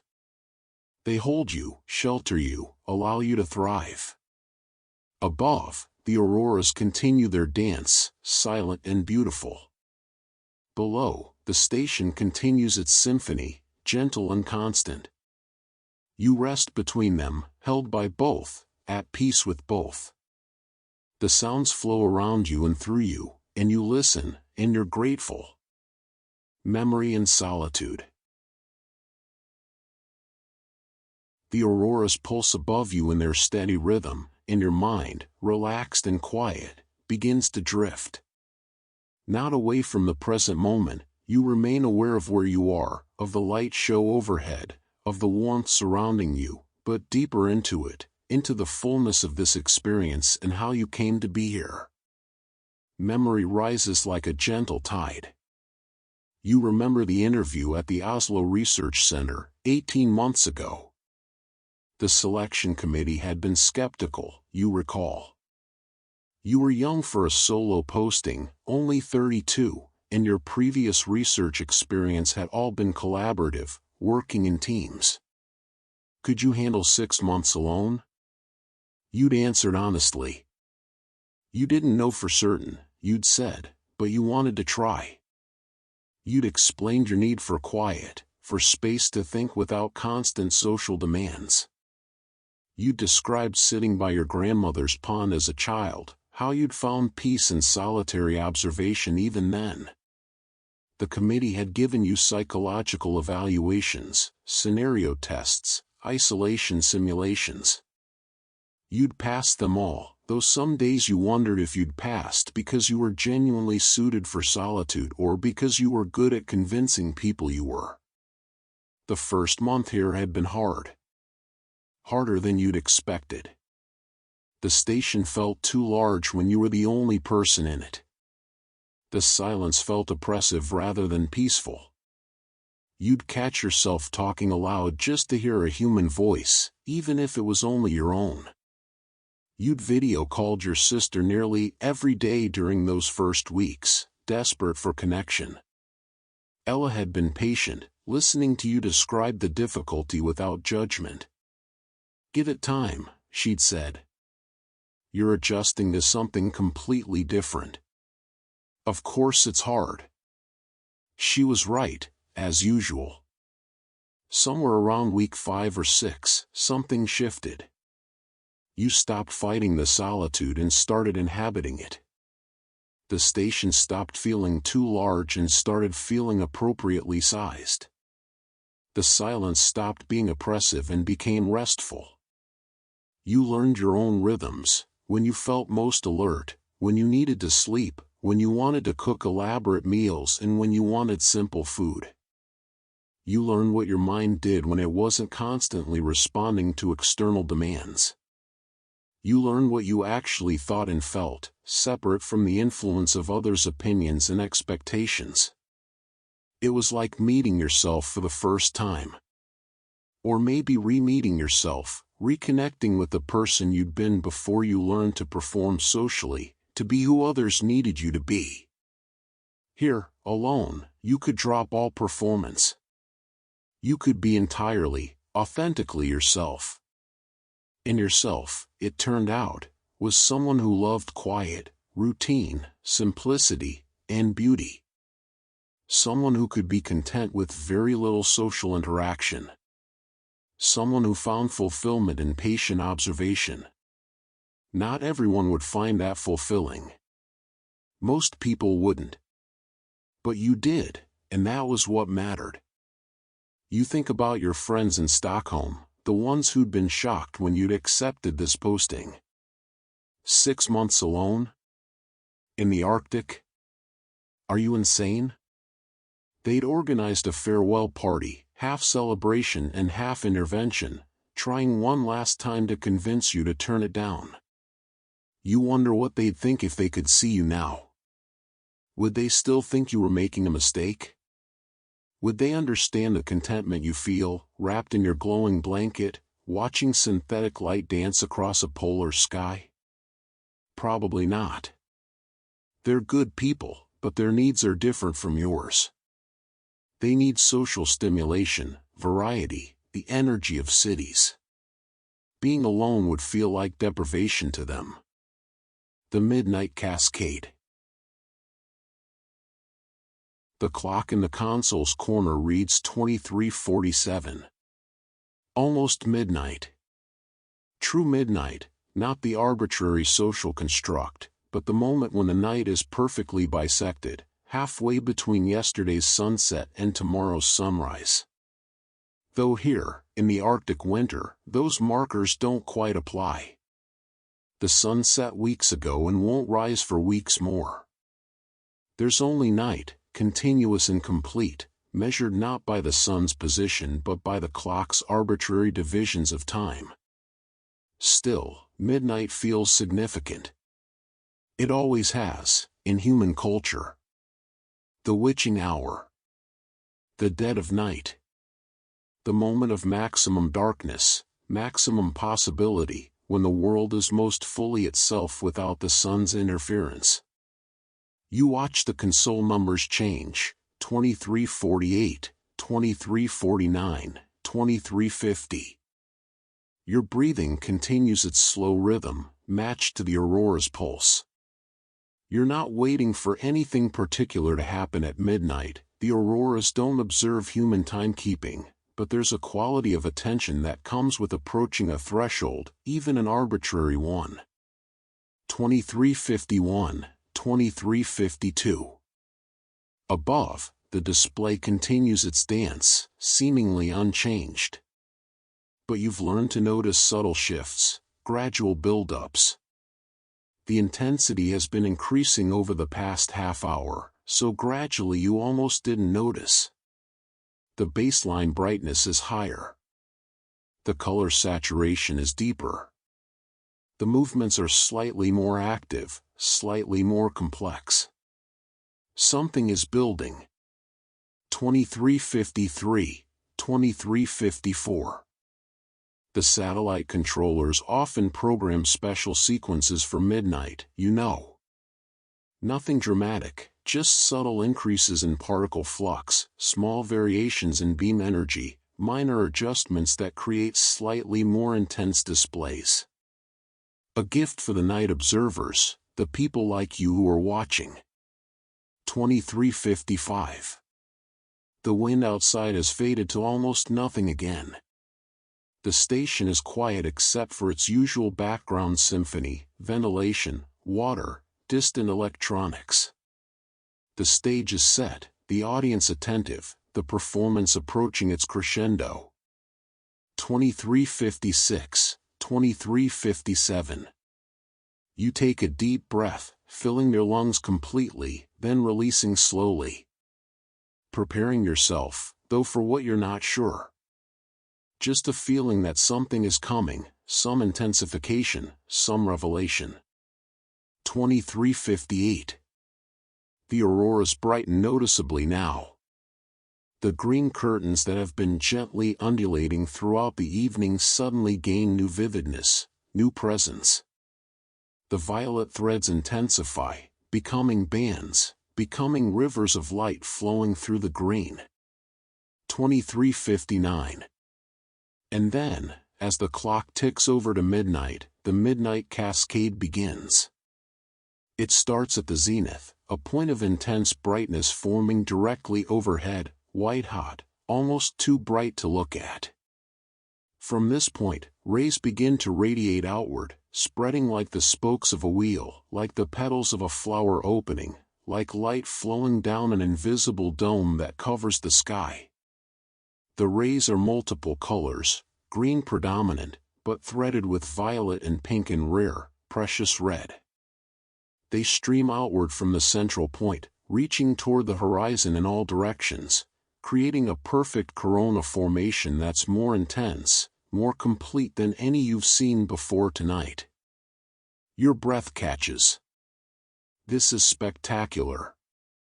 This is beyond anything you expected. The rays pulse with light, brightening and dimming in waves that flow from zenith to horizon. It looks like breathing, like the sky itself has become a living lung, inhaling light and exhaling light in steady, powerful rhythms. The colors shift and blend where the rays overlap. Green meeting violet creates temporary bands of blue-white. Pink meeting green creates gold. The aurora is mixing its paints, creating new shades moment by moment.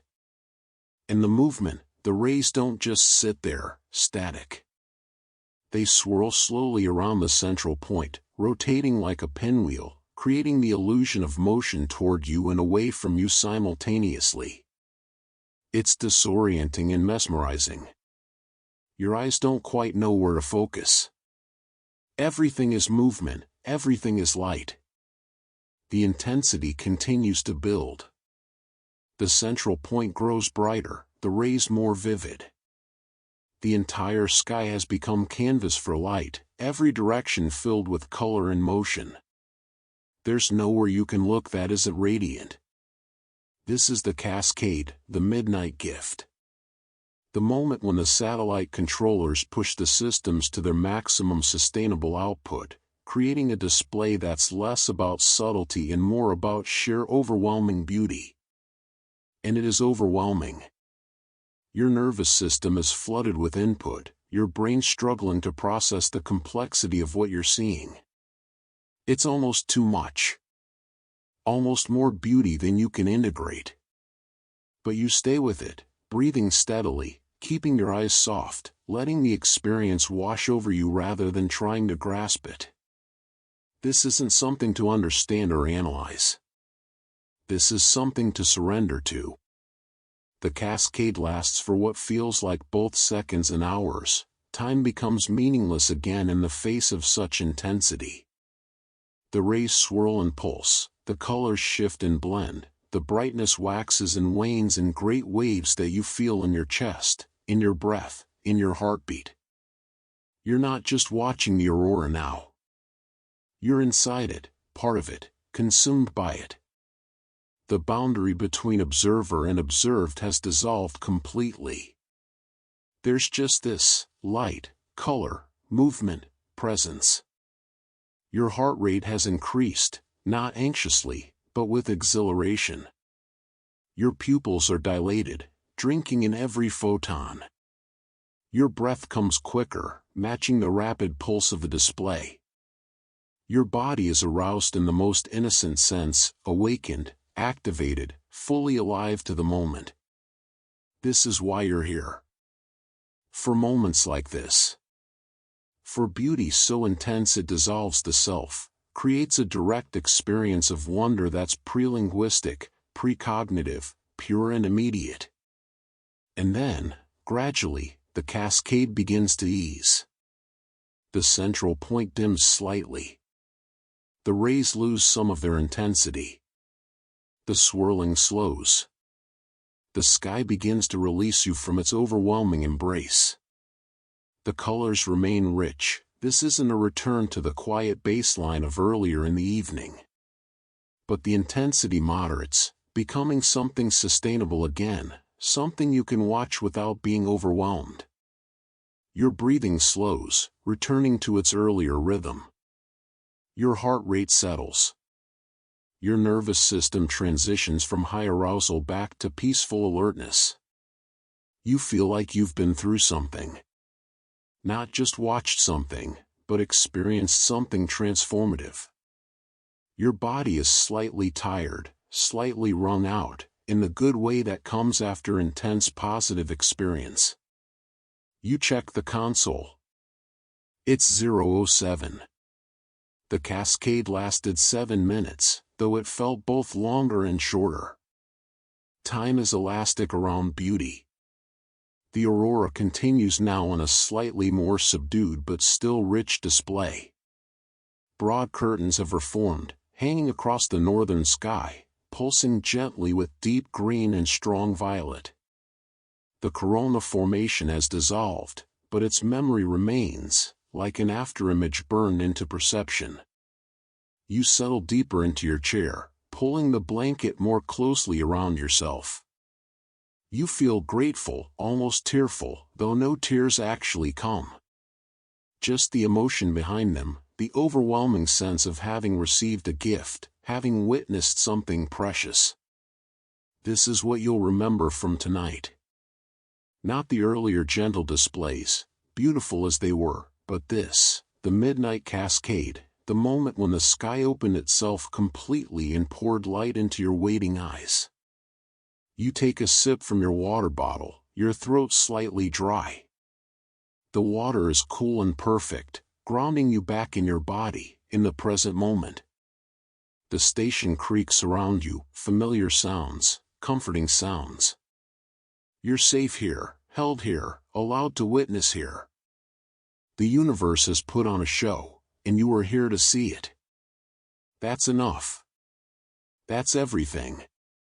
But to you, it feels like abundance. All this time to think, to observe, to simply be.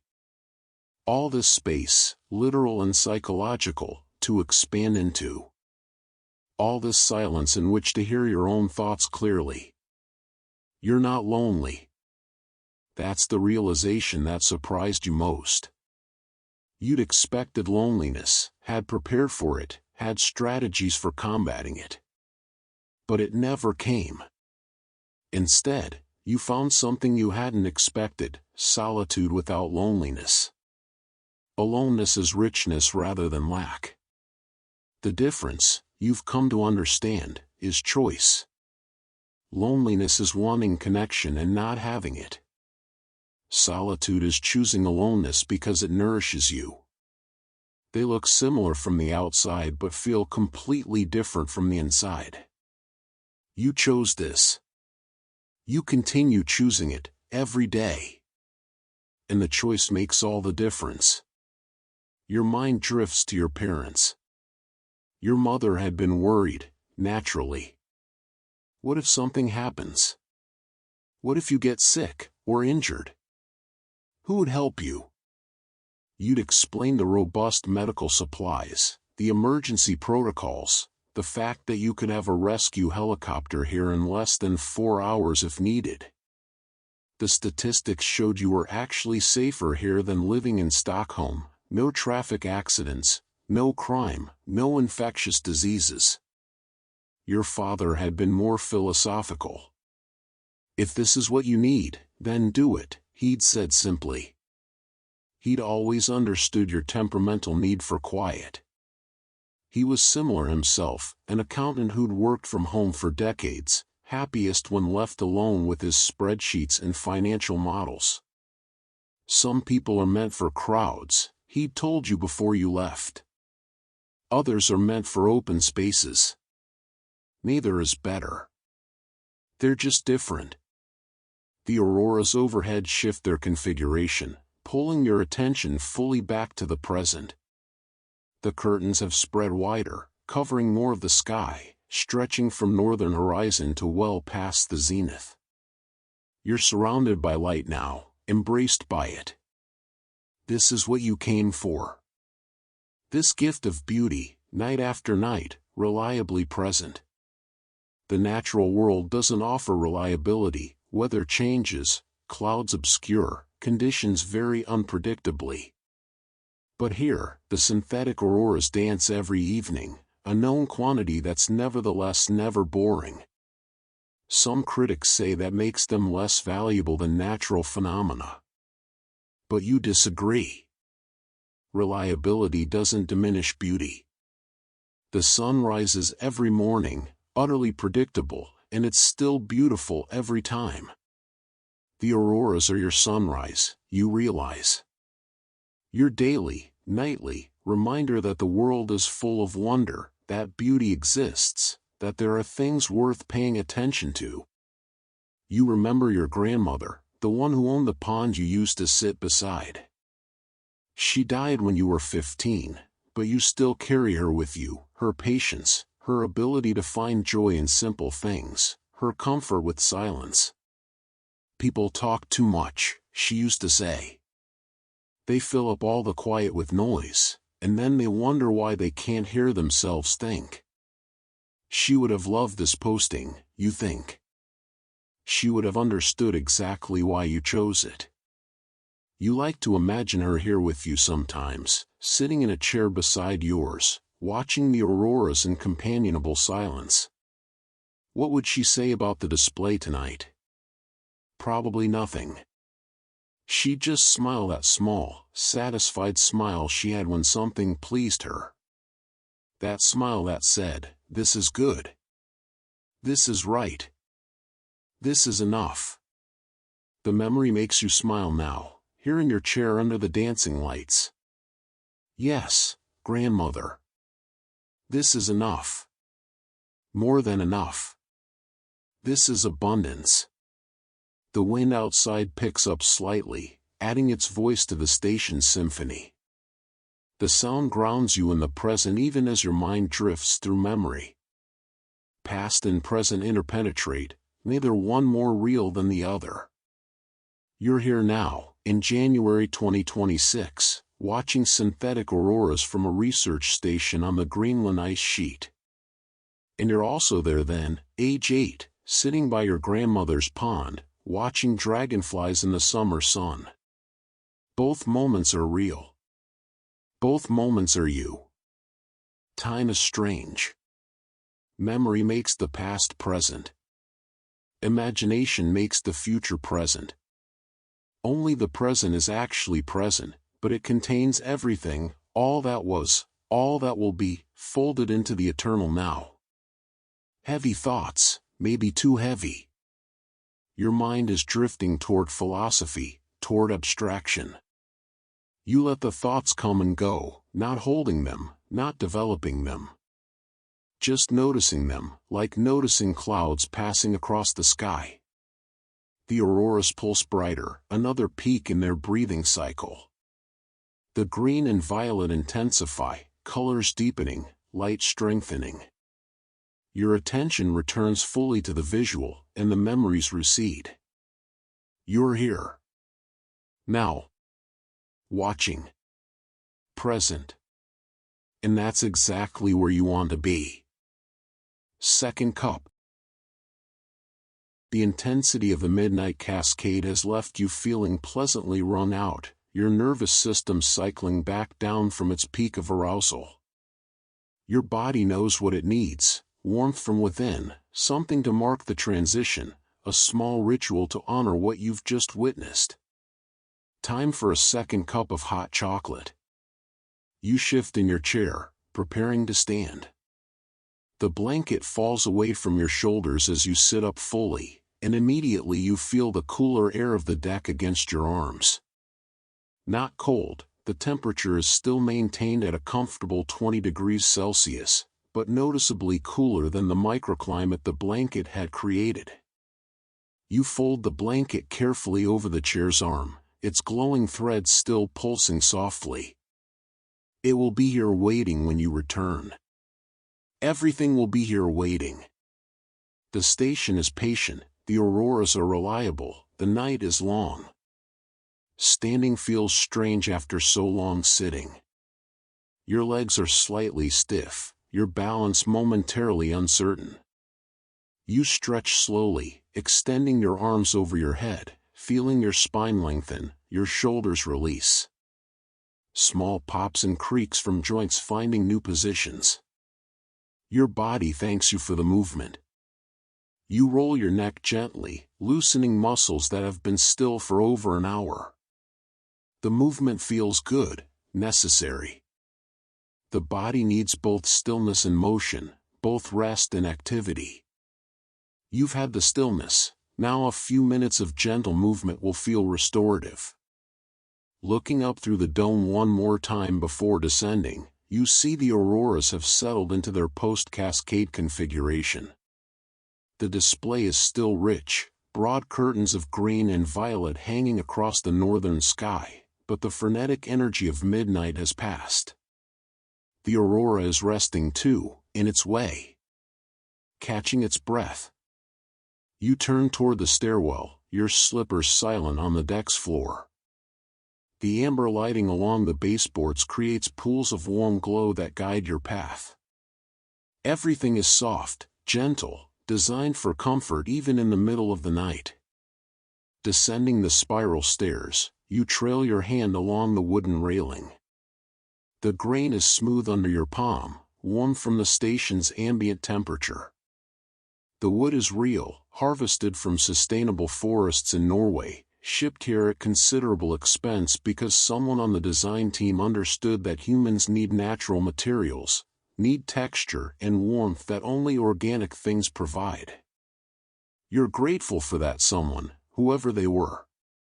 For their understanding that a station is not just a machine for survival but a space for living, for psychological well-being, for the soul's needs as well as the body's. The second floor landing appears, and you step out into the hearth space.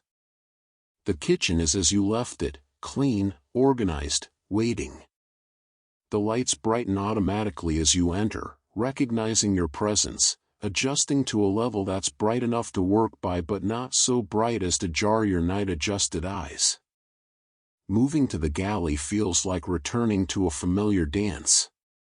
Your feet know where to go, your hands know what to reach for. The movements are automatic, flowing, meditative. You select your mug from the drying rack where you'd placed it earlier. It's completely dry now, the ceramic cool to the touch. You rinse it anyway, a ritual of preparation, an honoring of the vessel that will hold your drink. Water into the pot. The pot onto the burner. The burner activated with its gentle chime and soft amber glow. While the water heats, you look out the northern window. From here, you can see the edge of the auroral display, the lower curtains visible above the horizon. Not the full glory of the view from the dome, but still beautiful, still mesmerizing. The window reflects your face as well, ghostly in the glass, overlaid on the aurora. You look peaceful, you notice. Younger, somehow. The tension you used to carry in your jaw and forehead has disappeared. Your eyes are clear, calm, content. 6 months of this life has changed you. Not in dramatic ways, but in subtle accumulations. You're more yourself now than you've been in years. More comfortable in your own skin. More at home in your own mind. The water begins to murmur, not yet at temperature but warming. You retrieve the cocoa powder, the honey, the vanilla, the cinnamon stick. Each ingredient comes to hand easily, you know exactly where everything lives. This second preparation is slower than the first. You're not as careful or ceremonial, more relaxed, more casual. The first cup was part of the evening's opening ritual. This second cup is simpler, just a desire for warmth, for sweetness, for something to hold while you watch the auroras for a few more hours.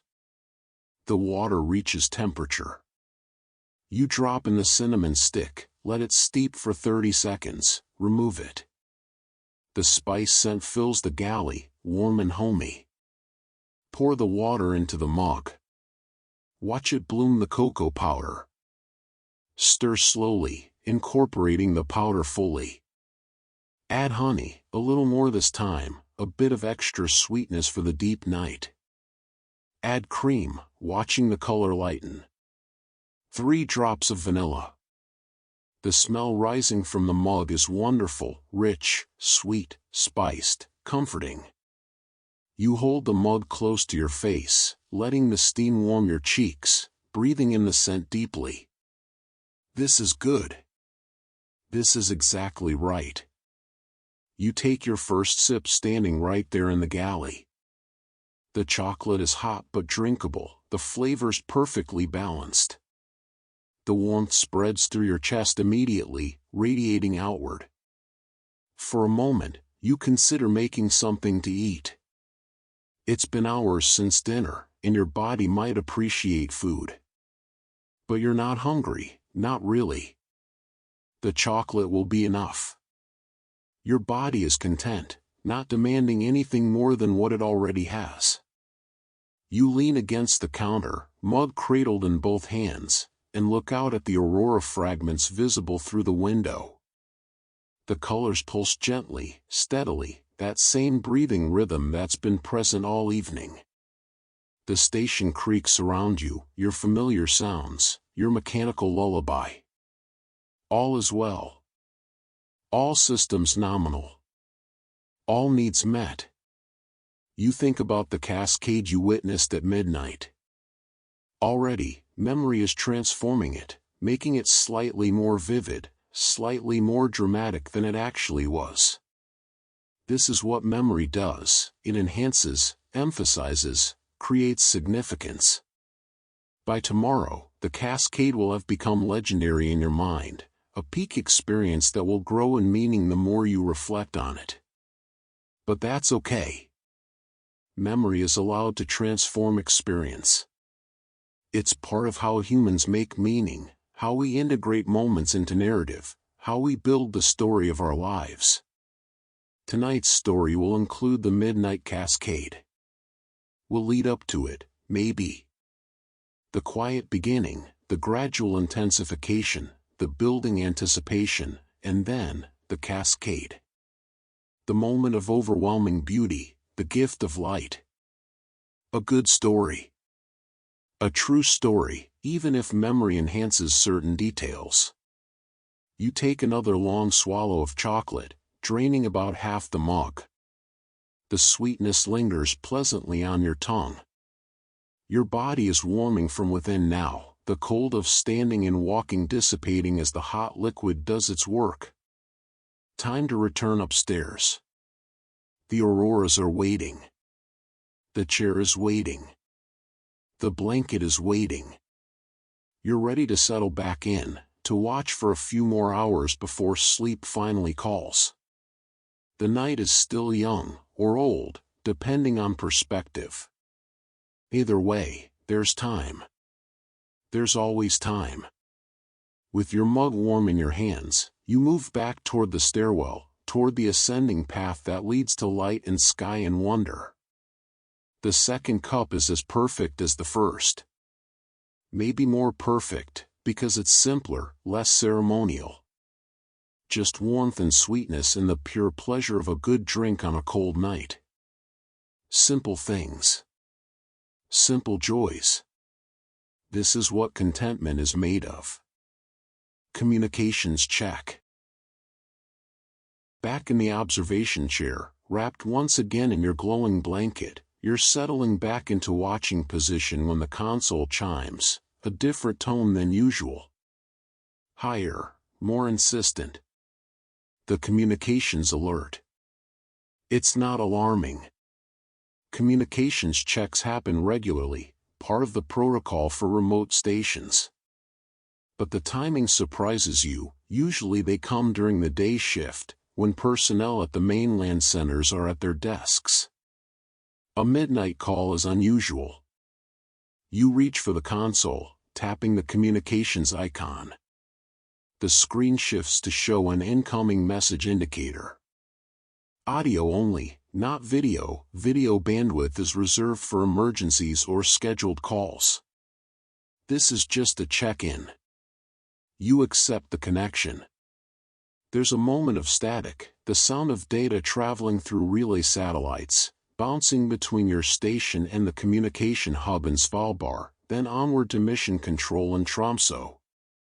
Then a voice, warm and slightly distorted by compression. Borealis station, this is Tromsø control. Evening check-in. How are you doing up there? You recognize the voice, Henrik, one of the regular night shift operators. He's been on duty for several of your midnight check-ins before. Good people, Henrik. Calm, professional, but also genuinely friendly in the brief moments your work overlaps. You press the transmit button on the console. Tromsø control, this is Borealis. All systems nominal. Good evening, Henrik. The reply comes after a brief delay, signals taking their time to travel the distance. Good to hear your voice, Aria. We saw some interesting telemetry from your location around midnight. How was the display? You smile. Of course they were watching. Mission Control monitors all the stations, tracks the Aurora data in real time. They saw the cascade, knew it was exceptional. It was spectacular, you say. The midnight sequence was the most intense I've seen during this rotation. The corona formation was perfect, colors across the full spectrum. Quite beautiful. Another pause, then Henrik's voice returns, and you can hear the smile in it. We thought you might appreciate that.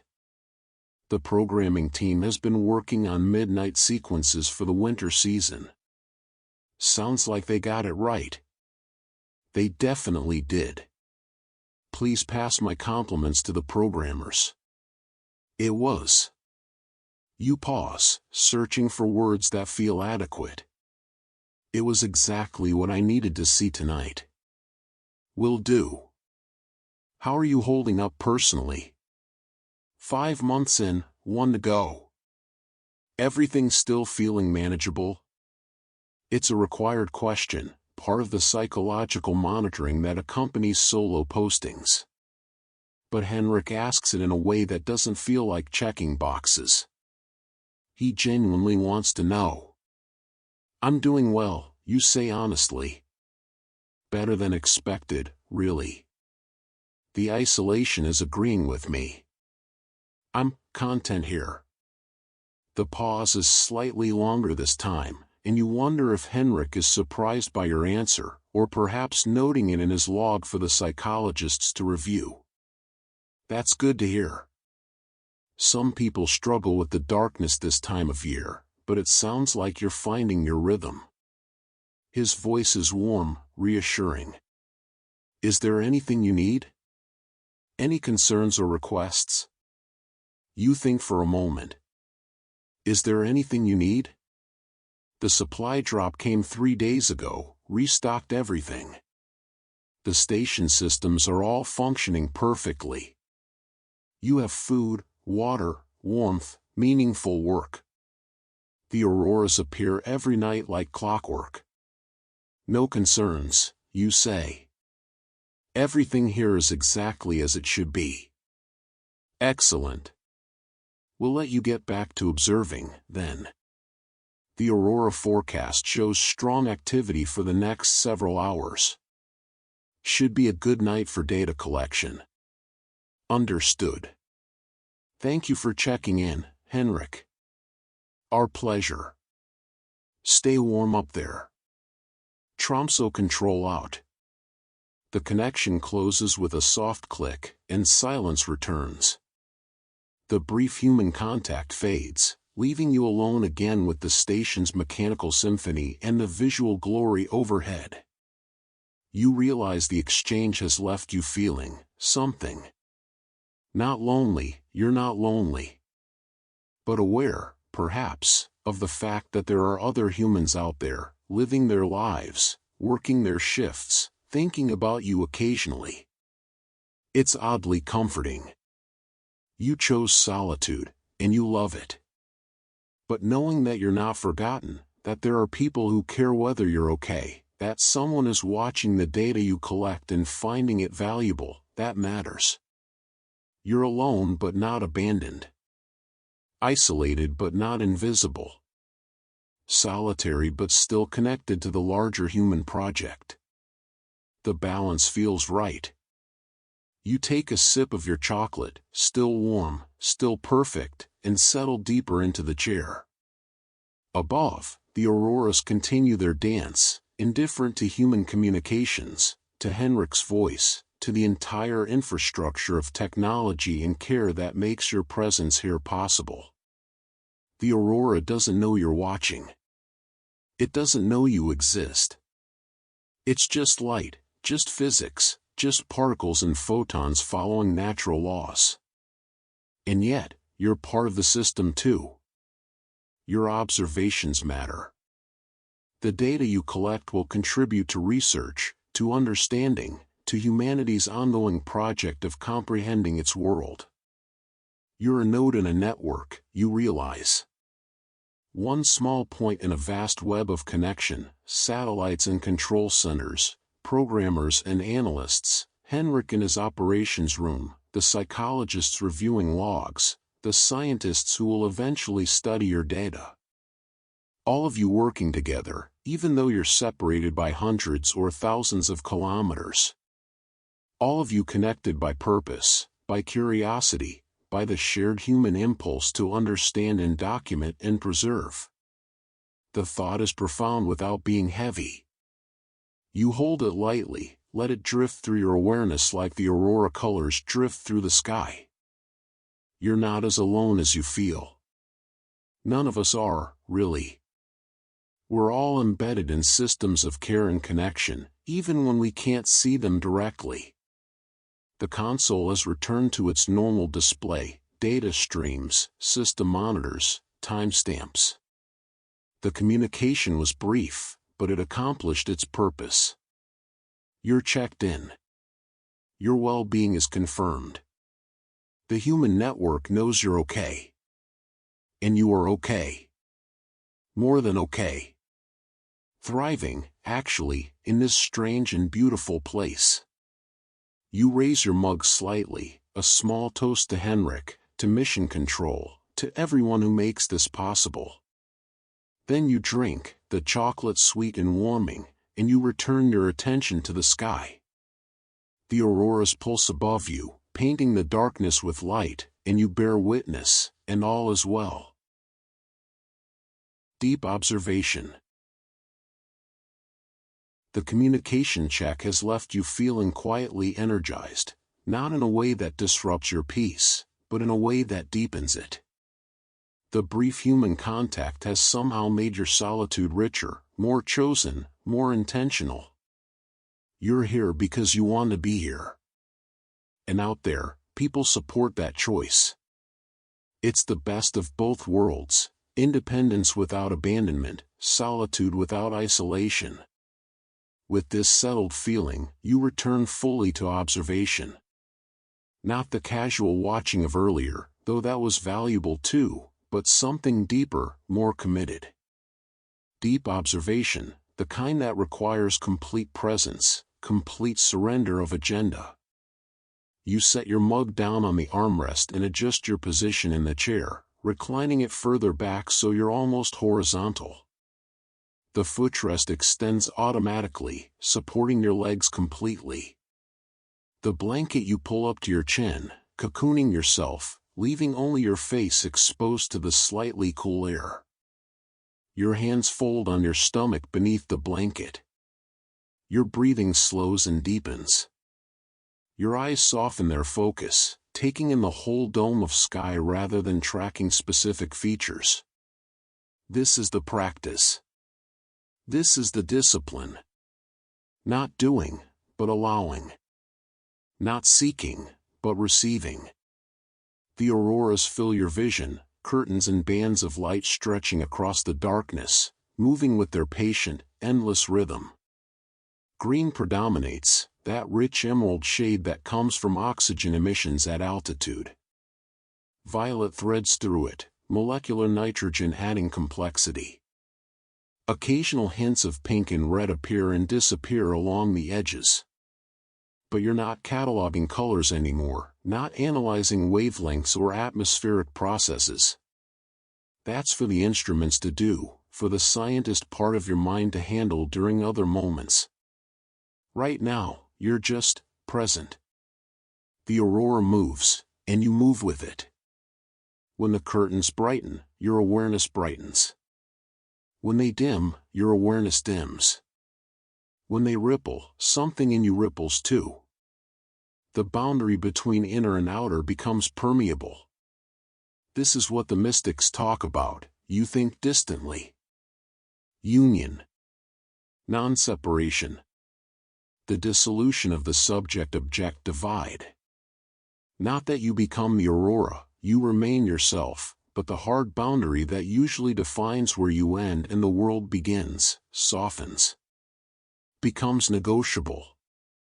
You're aware of being a point of consciousness in a universe of light and darkness, warmth and cold, presence and absence. A small, temporary arrangement of matter that has somehow achieved the capacity to witness, to know, to experience. And the aurora is another arrangement of matter, particles and photons, organized by electromagnetic forces into patterns of moving light. Different from you but not separate. Both of you are expressions of the same underlying reality, the same fundamental physics, the same universe playing itself out in different modes. The thoughts arise at the edge of awareness, not fully formed. More like intuitions, feelings that would take many words to articulate but which you understand directly, immediately, without language. Your breathing has become so slow it's almost imperceptible. Each inhale takes 5 or 6 seconds, filling your lungs completely. Each exhale takes just as long, emptying thoroughly. Between breaths, there's a pause, a moment of stillness where you're neither breathing in nor breathing out, just suspended, held in perfect equilibrium. In these pauses, something shifts. The normal stream of thought, the constant internal narration that usually runs through consciousness, stops. Not because you've forced it to stop, but because it simply ceases. Like a stream that's run dry, like a wind that's fallen still. In the silence that remains, there's just perception. Pure, direct, unmediated. Light entering eyes, signals traveling along optic nerves, patterns forming in visual cortex. The mechanics of seeing without the interpretation, without the meaning making. The aurora is what it is. You are what you are. Both existing, both present, both held in the larger darkness of the Arctic night. Time becomes irrelevant. You might have been lying here for minutes or hours, there's no way to tell without looking at the console, and you have no desire to look. Clock time is a human invention, useful for coordination and scheduling but ultimately arbitrary. The real time, the deep time, is what you're experiencing now, the eternal present, the continuous now that never ends because it never began. The auroral curtains shift eastward, following magnetic field lines, and new formations appear in the west. Your eyes track the movement without effort, without intention. Seeing happens. Movement occurs. Attention flows where it flows. Some part of your mind, the observing part, the witnessing consciousness, notices that you're in a remarkable state. Deeply relaxed yet fully alert. Body at rest yet mind luminously awake. This is what meditation teachers describe, what contemplatives seek: presence without grasping, awareness without identification. But even this noticing is light, not heavy. You don't hold on to the recognition, don't try to preserve or intensify the state. You simply let it be what it is, for as long as it lasts. The aurora brightens into another peak of its breathing cycle. Colors intensify, the green becoming almost phosphorescent, the violet deepening toward royal purple. Your eyes drink in the light, your nervous system processes the input, and something in you responds with a sensation that's not quite pleasure, not quite awe, but something that includes both and transcends both. Call it wonder. Call it connection. Call it the experience of beauty so direct and immediate that it bypasses language entirely. A shooting star suddenly cuts across your vision, a bright streak of white fire arcing from northwest to southeast, visible for perhaps 2 seconds before it burns up completely in the atmosphere. A meteorite, probably no larger than a grain of sand, meeting its end in a brief moment of luminous glory. You almost laugh at the perfection of it. As if the universe said, "You want beauty? Here's more. Here's abundance. Here's everything." The shooting star is gone, but its trajectory remains printed on your retina for a moment, an afterimage, before fading. Everything is temporary. Everything arises and passes. Even the station around you, even your body, even the ice sheet beneath, all of it temporary, all of it passing, all of it dancing the slow dance of entropy and transformation. But the awareness that witnesses it all, is that temporary too? The question arises and you let it float away unanswered. Some questions are better held than solved. The cold air on your face has made your cheeks slightly numb, but in a pleasant way. The contrast between the warmth of your cocooned body and the coolness of your exposed face is perfect, keeping you alert, preventing the deep relaxation from tipping over into sleep. Not that sleep would be wrong. But you're not ready yet. You want to stay in this state longer, this perfect balance between consciousness and peace. The station creaks, a familiar sound. The wind whispers outside. The ice groans far below. The aurora hums its subsonic song. And beneath it all, your own heartbeat, slow and steady, pumping blood, sustaining life, doing its work without requiring any conscious direction. Your body knows how to be alive. Your heart knows how to beat. Your lungs know how to breathe. The systems run themselves, beautifully, efficiently, leaving your consciousness free to witness, to experience, to simply be present. This is the gift of embodiment. To be matter that is aware of itself. To be stardust, because you are, literally, every atom in your body was forged in ancient stars, that has organized itself into a pattern complex enough to watch other matter glow in the sky and find it beautiful. The universe is doing something extraordinary here, in this moment. It's experiencing itself. Through your eyes, matter is seeing matter. Through your consciousness, the cosmos is contemplating the cosmos.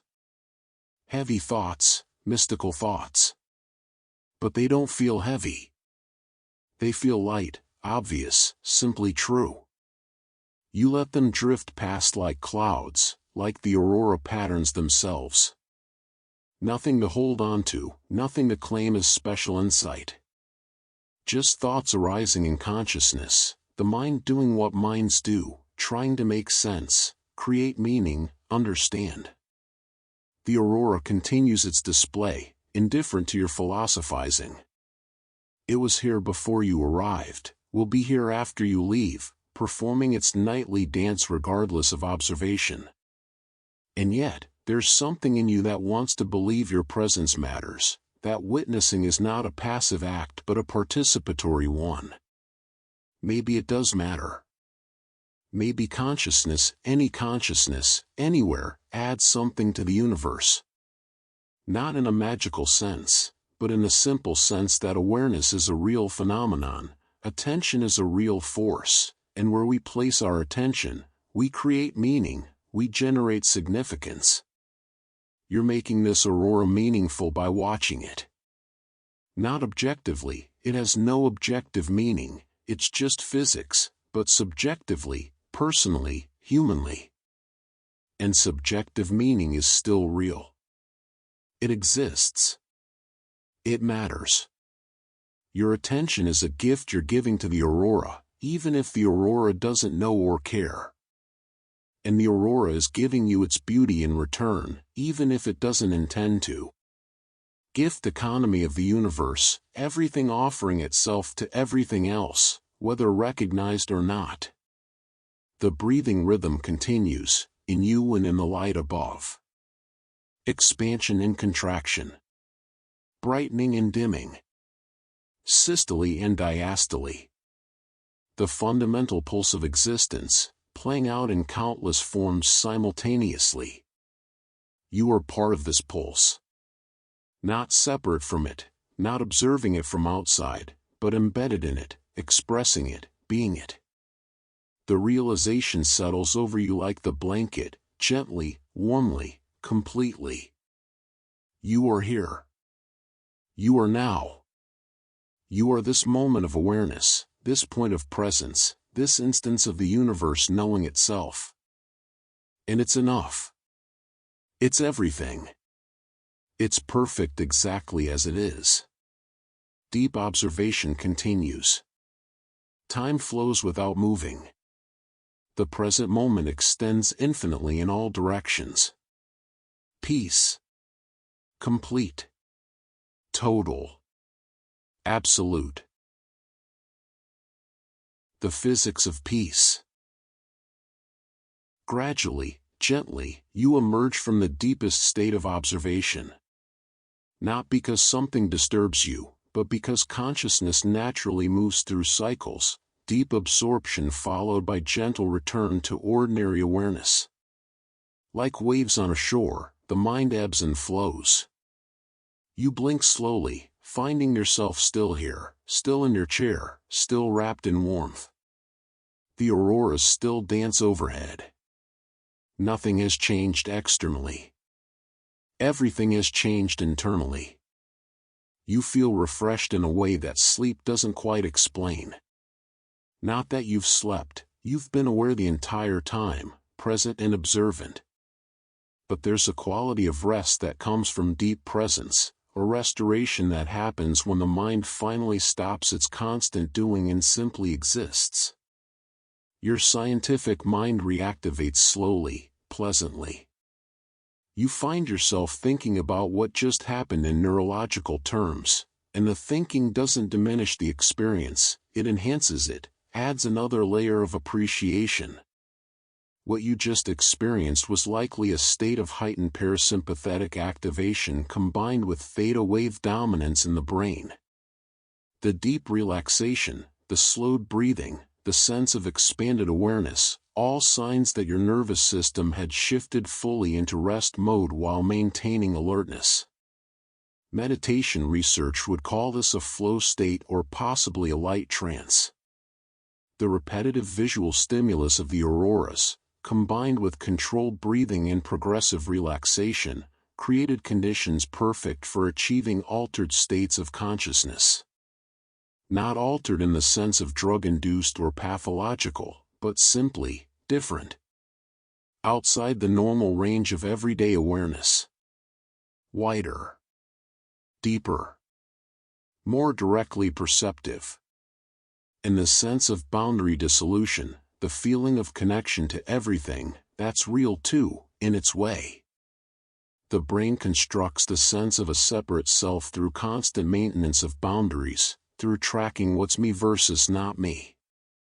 But in states of deep relaxation, that tracking softens. The boundaries become more permeable. The constructed self recognizes its own constructedness. You're smiling now, appreciating the interplay between subjective experience and objective understanding.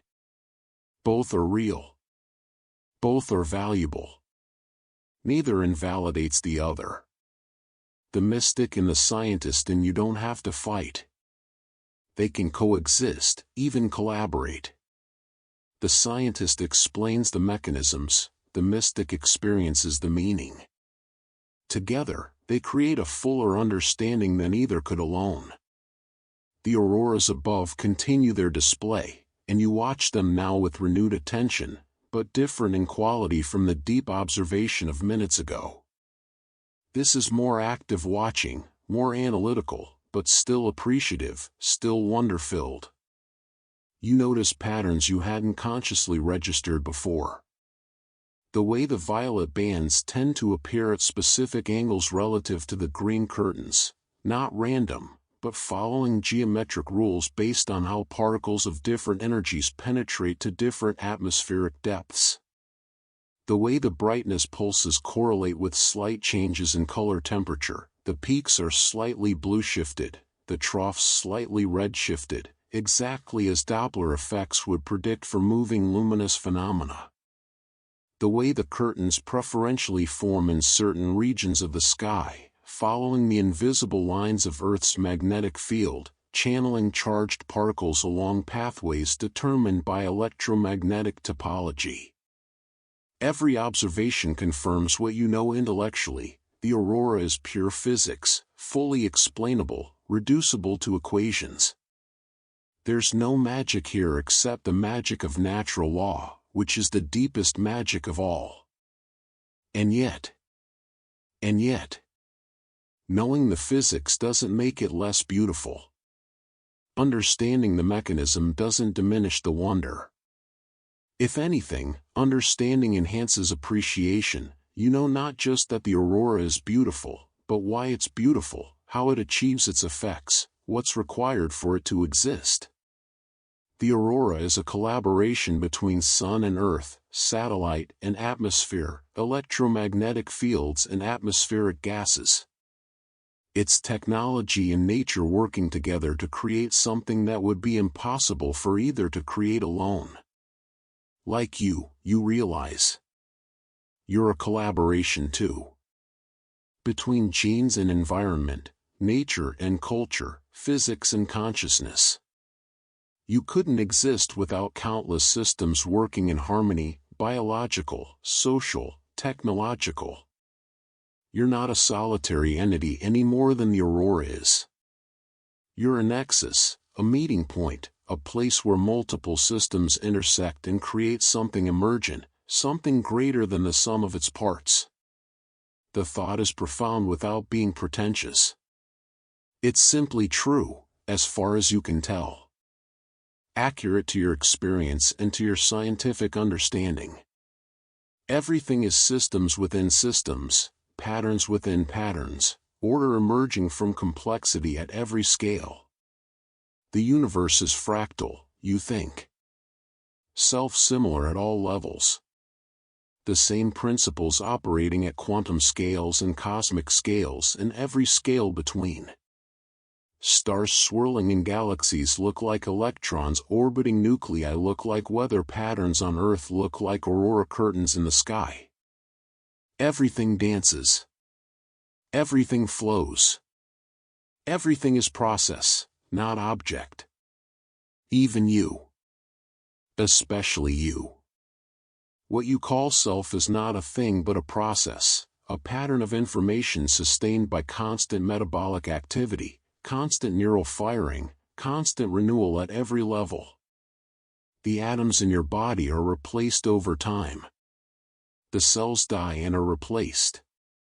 Even your neurons, once thought permanent, undergo constant change, synapses forming and dissolving, dendrites growing and retracting. Nothing in you is permanent except the pattern, the information, the process itself. You are a wave, not a particle. A verb, not a noun. And that's okay. That's beautiful, actually. The impermanence doesn't make you less real. It makes you dynamic, alive, part of the cosmic flow. The auroras shift again, a wave of brightness passing through the curtains, west to east, traveling at the speed of the charged particles that create them. You watch the wave propagate, timing it unconsciously. About 30 seconds to traverse the visible display. That corresponds to particle velocities of several thousand kilometers per second. Fast by human standards. Slow by cosmic standards. Everything is relative. The temperature on your face has dropped slightly. You notice this with the returning analytical part of your mind. The air up here is getting cooler as the night deepens. Not uncomfortably so, but noticeably. You could adjust the environmental controls, but you don't. You like the coolness. It keeps you alert, provides pleasant contrast to the warmth of the blanket. Your body is a heat engine, you think. Taking in energy as food, converting it to motion and thought and body temperature, radiating waste heat into the environment. Thermodynamics in action. You're fighting entropy every moment you're alive, maintaining order within your body while increasing disorder outside it. But eventually, entropy wins. Eventually, every heat engine runs down, every ordered system returns to equilibrium. That's not sad, it's just physics. And in the meantime, in the brief window between formation and dissolution, there's life, consciousness, beauty, awareness. That's the gift. That's the miracle. Not that it lasts forever, but that it exists at all. The auroras will end when the satellites stop firing particles. The satellites will end when their components fail. The Earth will end when the sun becomes a red giant. The sun will end when its nuclear fuel is exhausted. The universe itself will end in heat death, all energy evenly distributed, all temperature gradients eliminated, all process ceased. But that's trillions of years away. An unimaginable span of time. And in the meantime, in the brief moment that is now, there are auroras dancing in Arctic skies, and consciousness present to witness them, and that's enough. More than enough. It's everything. You take a deep breath, feeling your ribs expand, feeling air flow into your lungs, feeling oxygen diffuse across alveolar membranes into bloodstream, feeling your heart pump that oxygenated blood throughout your body. All of it physics. All of it chemistry. All of it somehow producing the experience of being you, being here, being aware. The most complex system you know of, human consciousness, produced by the most deterministic process imaginable, physical law. Somehow, matter has learned to matter. Atoms have arranged themselves in ways that create caring, meaning, beauty. The universe has developed an aesthetic sense. That's extraordinary. That's wonderful. That's worth celebrating. You smile to yourself in the darkness, wrapped in your blanket, watching light dance across the sky. Peace settles over you again, but different in quality from before. Not the peace of deep absorption, but the peace of understanding. The peace that comes from seeing how things fit together, how it all makes sense, how the physics and the felt experience are one thing seen from two angles. Everything is exactly as it should be. The universe is operating according to its laws, and those laws are beautiful. Physics is peace. Understanding is rest. Truth is tranquility. You settle deeper into this knowledge, into this state, into this moment. The auroras continue their dance, obeying laws, creating beauty, being exactly what they are. And you continue your watch, appreciating both, understanding both, at peace with both. The slow fade. The night has reached that particular quality of lateness where time feels suspended. You've been observing for nearly 3 hours now, and while your body is deeply relaxed, your mind remains gently alert. Not fighting to stay awake, but not ready for sleep either. Simply present, inhabiting the moment, content to watch as long as the display continues. And it does continue, but with a subtle change you're beginning to notice. The aurora is entering its ending phase, the slow, graceful fade that marks the transition from active display to the quieter pre-dawn state. It's not sudden. Nothing dramatic happens. The satellite controllers aren't shutting down the particle beams abruptly. Instead, they're gradually reducing output, slowly dialing back the intensity, allowing the display to ease itself toward rest. The curtains that were emerald bright an hour ago have softened to jade. The violet that was vivid has become lavender. The rare reds and pinks have already disappeared, their high energy requirements no longer met by the reduced particle flux. The movement, too, has changed. The ripples and swirls that characterize the peak hours have given way to gentler undulations. The curtains still move, but more slowly, more languorously. Like a dancer transitioning from energetic performance to cool-down stretches. You find this phase as beautiful as the intense displays, perhaps more so. There's something poignant about watching beauty diminish, about witnessing the gentle dissolution of what was vivid and bright. All things pass. All displays end. All light eventually fades. This is not tragedy, it's simply the nature of existence. And there's a particular beauty in endings, in the letting go, in the graceful acceptance of change. The breathing rhythm continues, the curtains still brighten and dim in their regular cycles, but the amplitude of the cycle has decreased. The peaks are less bright, the troughs less dark. Everything is moderating, finding a middle state, settling toward equilibrium. You adjust your position slightly in the chair, a small movement to relieve a pressure point that's developed. The chair responds immediately, cushions shifting to accommodate your new position. Within seconds, you're comfortable again, fully supported. Your chocolate mug is empty now, has been for a while. You consider getting up to make a third cup, but the effort required seems disproportionate to the reward. You're warm enough, content enough. Water would be nice, but that can wait. For now, you're perfectly happy staying exactly where you are.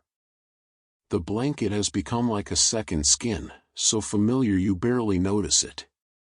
But when you do notice, when you consciously attend to the sensation, you feel its warmth, its soft texture, the gentle pulse of its heating threads.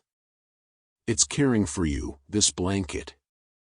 Doing its job quietly, efficiently, asking nothing in return. You're grateful for it. For all the small technologies that make this observation possible, the chair, the blanket, the dome, the station itself. Each one designed by humans, built by humans, maintained by humans, all working together to allow this moment, you, warm and safe, watching light dance in a frozen sky. The aurora has become more uniform now. Instead of distinct curtains with clear boundaries, the display has softened into a more diffuse glow. Bands of pale green and faint violet spread across the northern sky, overlapping, blending, creating gradients rather than sharp edges. It's like watching watercolors bleed into each other on wet paper. Forms dissolving, boundaries becoming permeable, everything flowing toward a unified wash of gentle color. Beautiful in a completely different way than the midnight cascade. That was intensity, brilliance, overwhelming presence. This is subtlety, softness, gentle absence beginning to emerge from presence. Both are necessary. Both are valid. The cosmos needs its moments of intensity and its moments of rest. Too much intensity would be exhausting. Too much rest would be static. The cycle between them, the rhythm of waxing and waning, that's what creates dynamic balance. You think about your own life, the cycles you move through.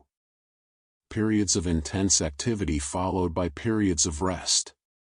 Times of social engagement followed by times of solitude. Phases of learning and growing followed by phases of integration and being. You're in a being phase now. This entire posting is a being phase, actually. After years of intense academic activity, studying, researching, publishing, teaching, you needed this. Time to not do. Time to simply exist and observe. Time to let previous experiences integrate, settle, become part of you without immediately building on them. The slow fade of the aurora mirrors your own slow fade into rest, into peace, into acceptance of exactly what is. The colors are very pale now, almost pastel. The green has become mint, nearly white. The violet is barely distinguishable from the background darkness. The movement has slowed to a gentle drift, barely perceptible. You watch a single curtain, one of the last distinct formations remaining, as it slowly dims, thins, dissolves into the surrounding darkness. Like watching ink disperse in water, the light spreads out, becomes less concentrated, eventually becomes indistinguishable from the background. And then it's gone.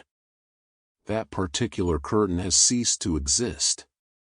The particles that created it have been scattered, absorbed, lost their energy. The light has faded to nothing. But even as that curtain disappears, others remain. The aurora is not gone entirely, just reduced, diminished, quieter.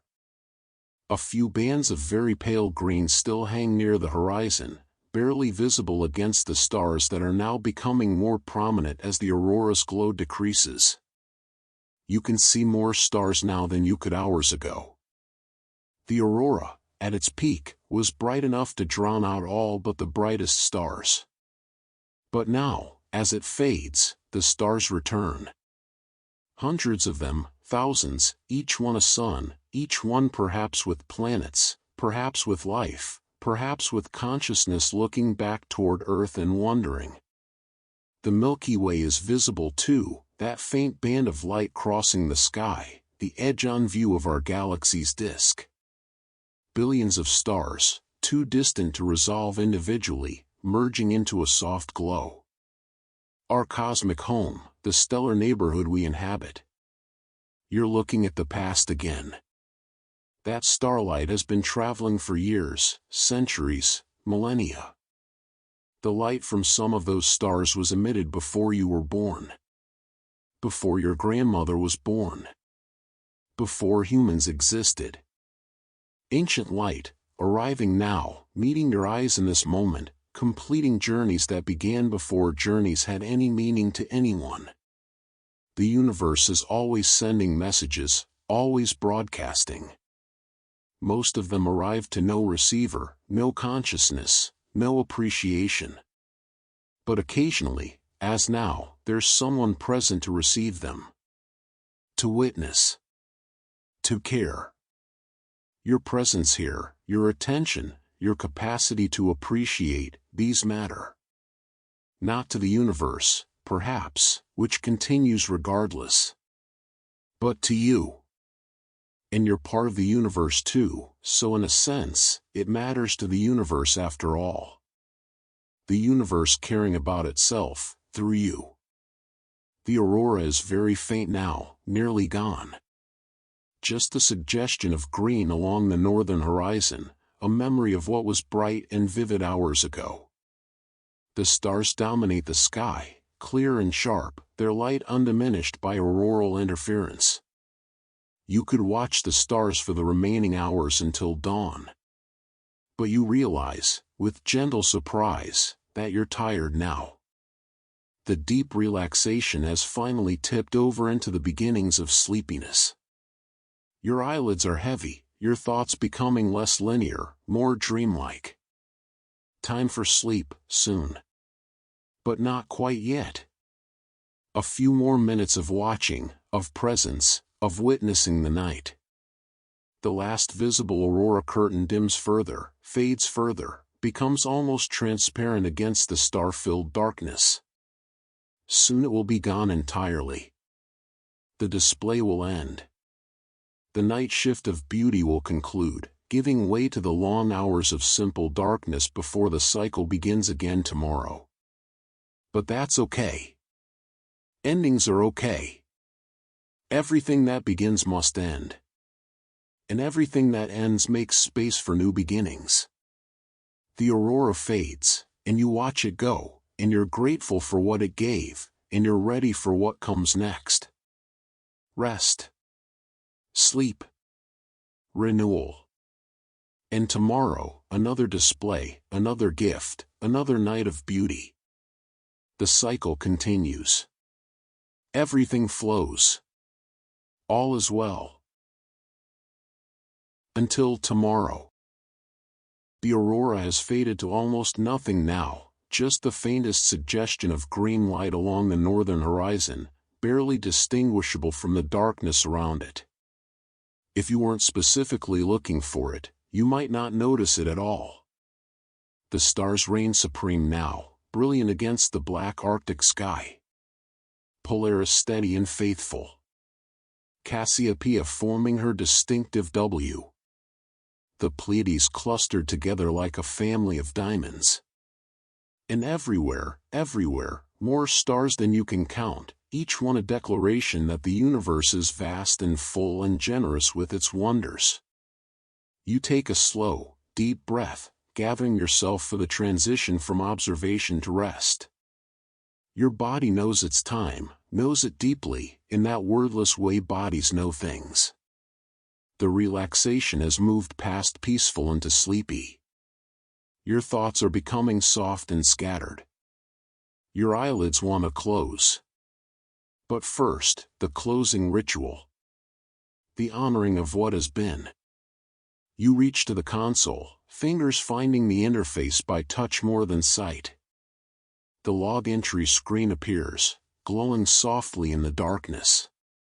You speak quietly, your voice slightly rough from hours of silence. Final observation log, January 5, 2026, 2:50 local time. Aurora display complete.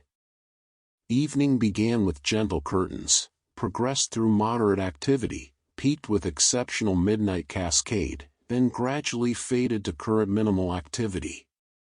Total observation time, approximately 3 hours. Display quality, exceptional. Colors observed, green primary, violet secondary, pink and red tertiary at various phases. Notable formations, multiple corona events, spiral structures, broad curtain displays. Instruments recorded continuously throughout. All data transmitted successfully to mission control. You pause, considering whether to add anything personal.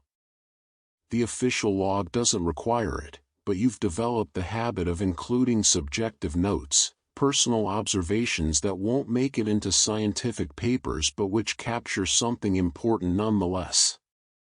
Personal note, you continue. Tonight was complete. That's the only word that fits.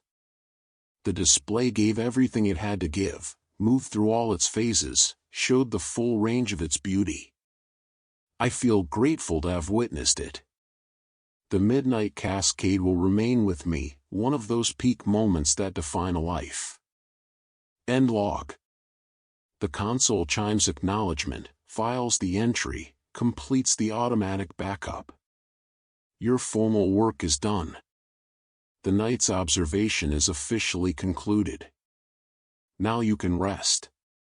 You sit up slowly, letting the blanket fall away from your shoulders. The air feels cool against your skin, not uncomfortable, but present, real, slightly bracing. Your body responds by waking up slightly, enough to accomplish the tasks of shutting down and preparing for sleep. Standing takes effort after so long sitting.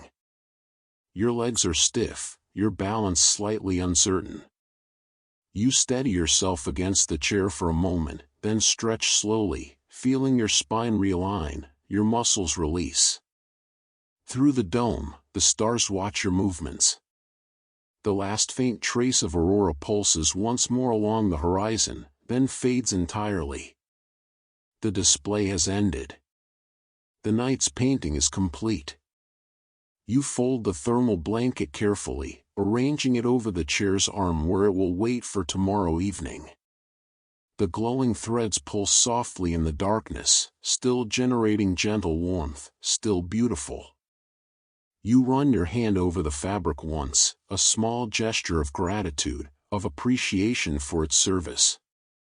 Your empty mug you collect from the armrest. The ceramic is cool now, the last warmth long since radiated away. But it served its purpose, held the sweetness and warmth you needed. You cradle it gently as you move toward the stairwell. Before descending, you pause at the top step and look back one last time at the dome, at the stars, at the vast darkness that contains them. The view is different without the aurora, starker, colder, more austere. But still beautiful. The universe in its unadorned state, nothing between you and infinity except a few centimeters of transparent alloy. Until tomorrow, you whisper to the sky, to the stars, to the absent aurora. A promise and a prayer. You'll be back. This is not goodbye, just good night.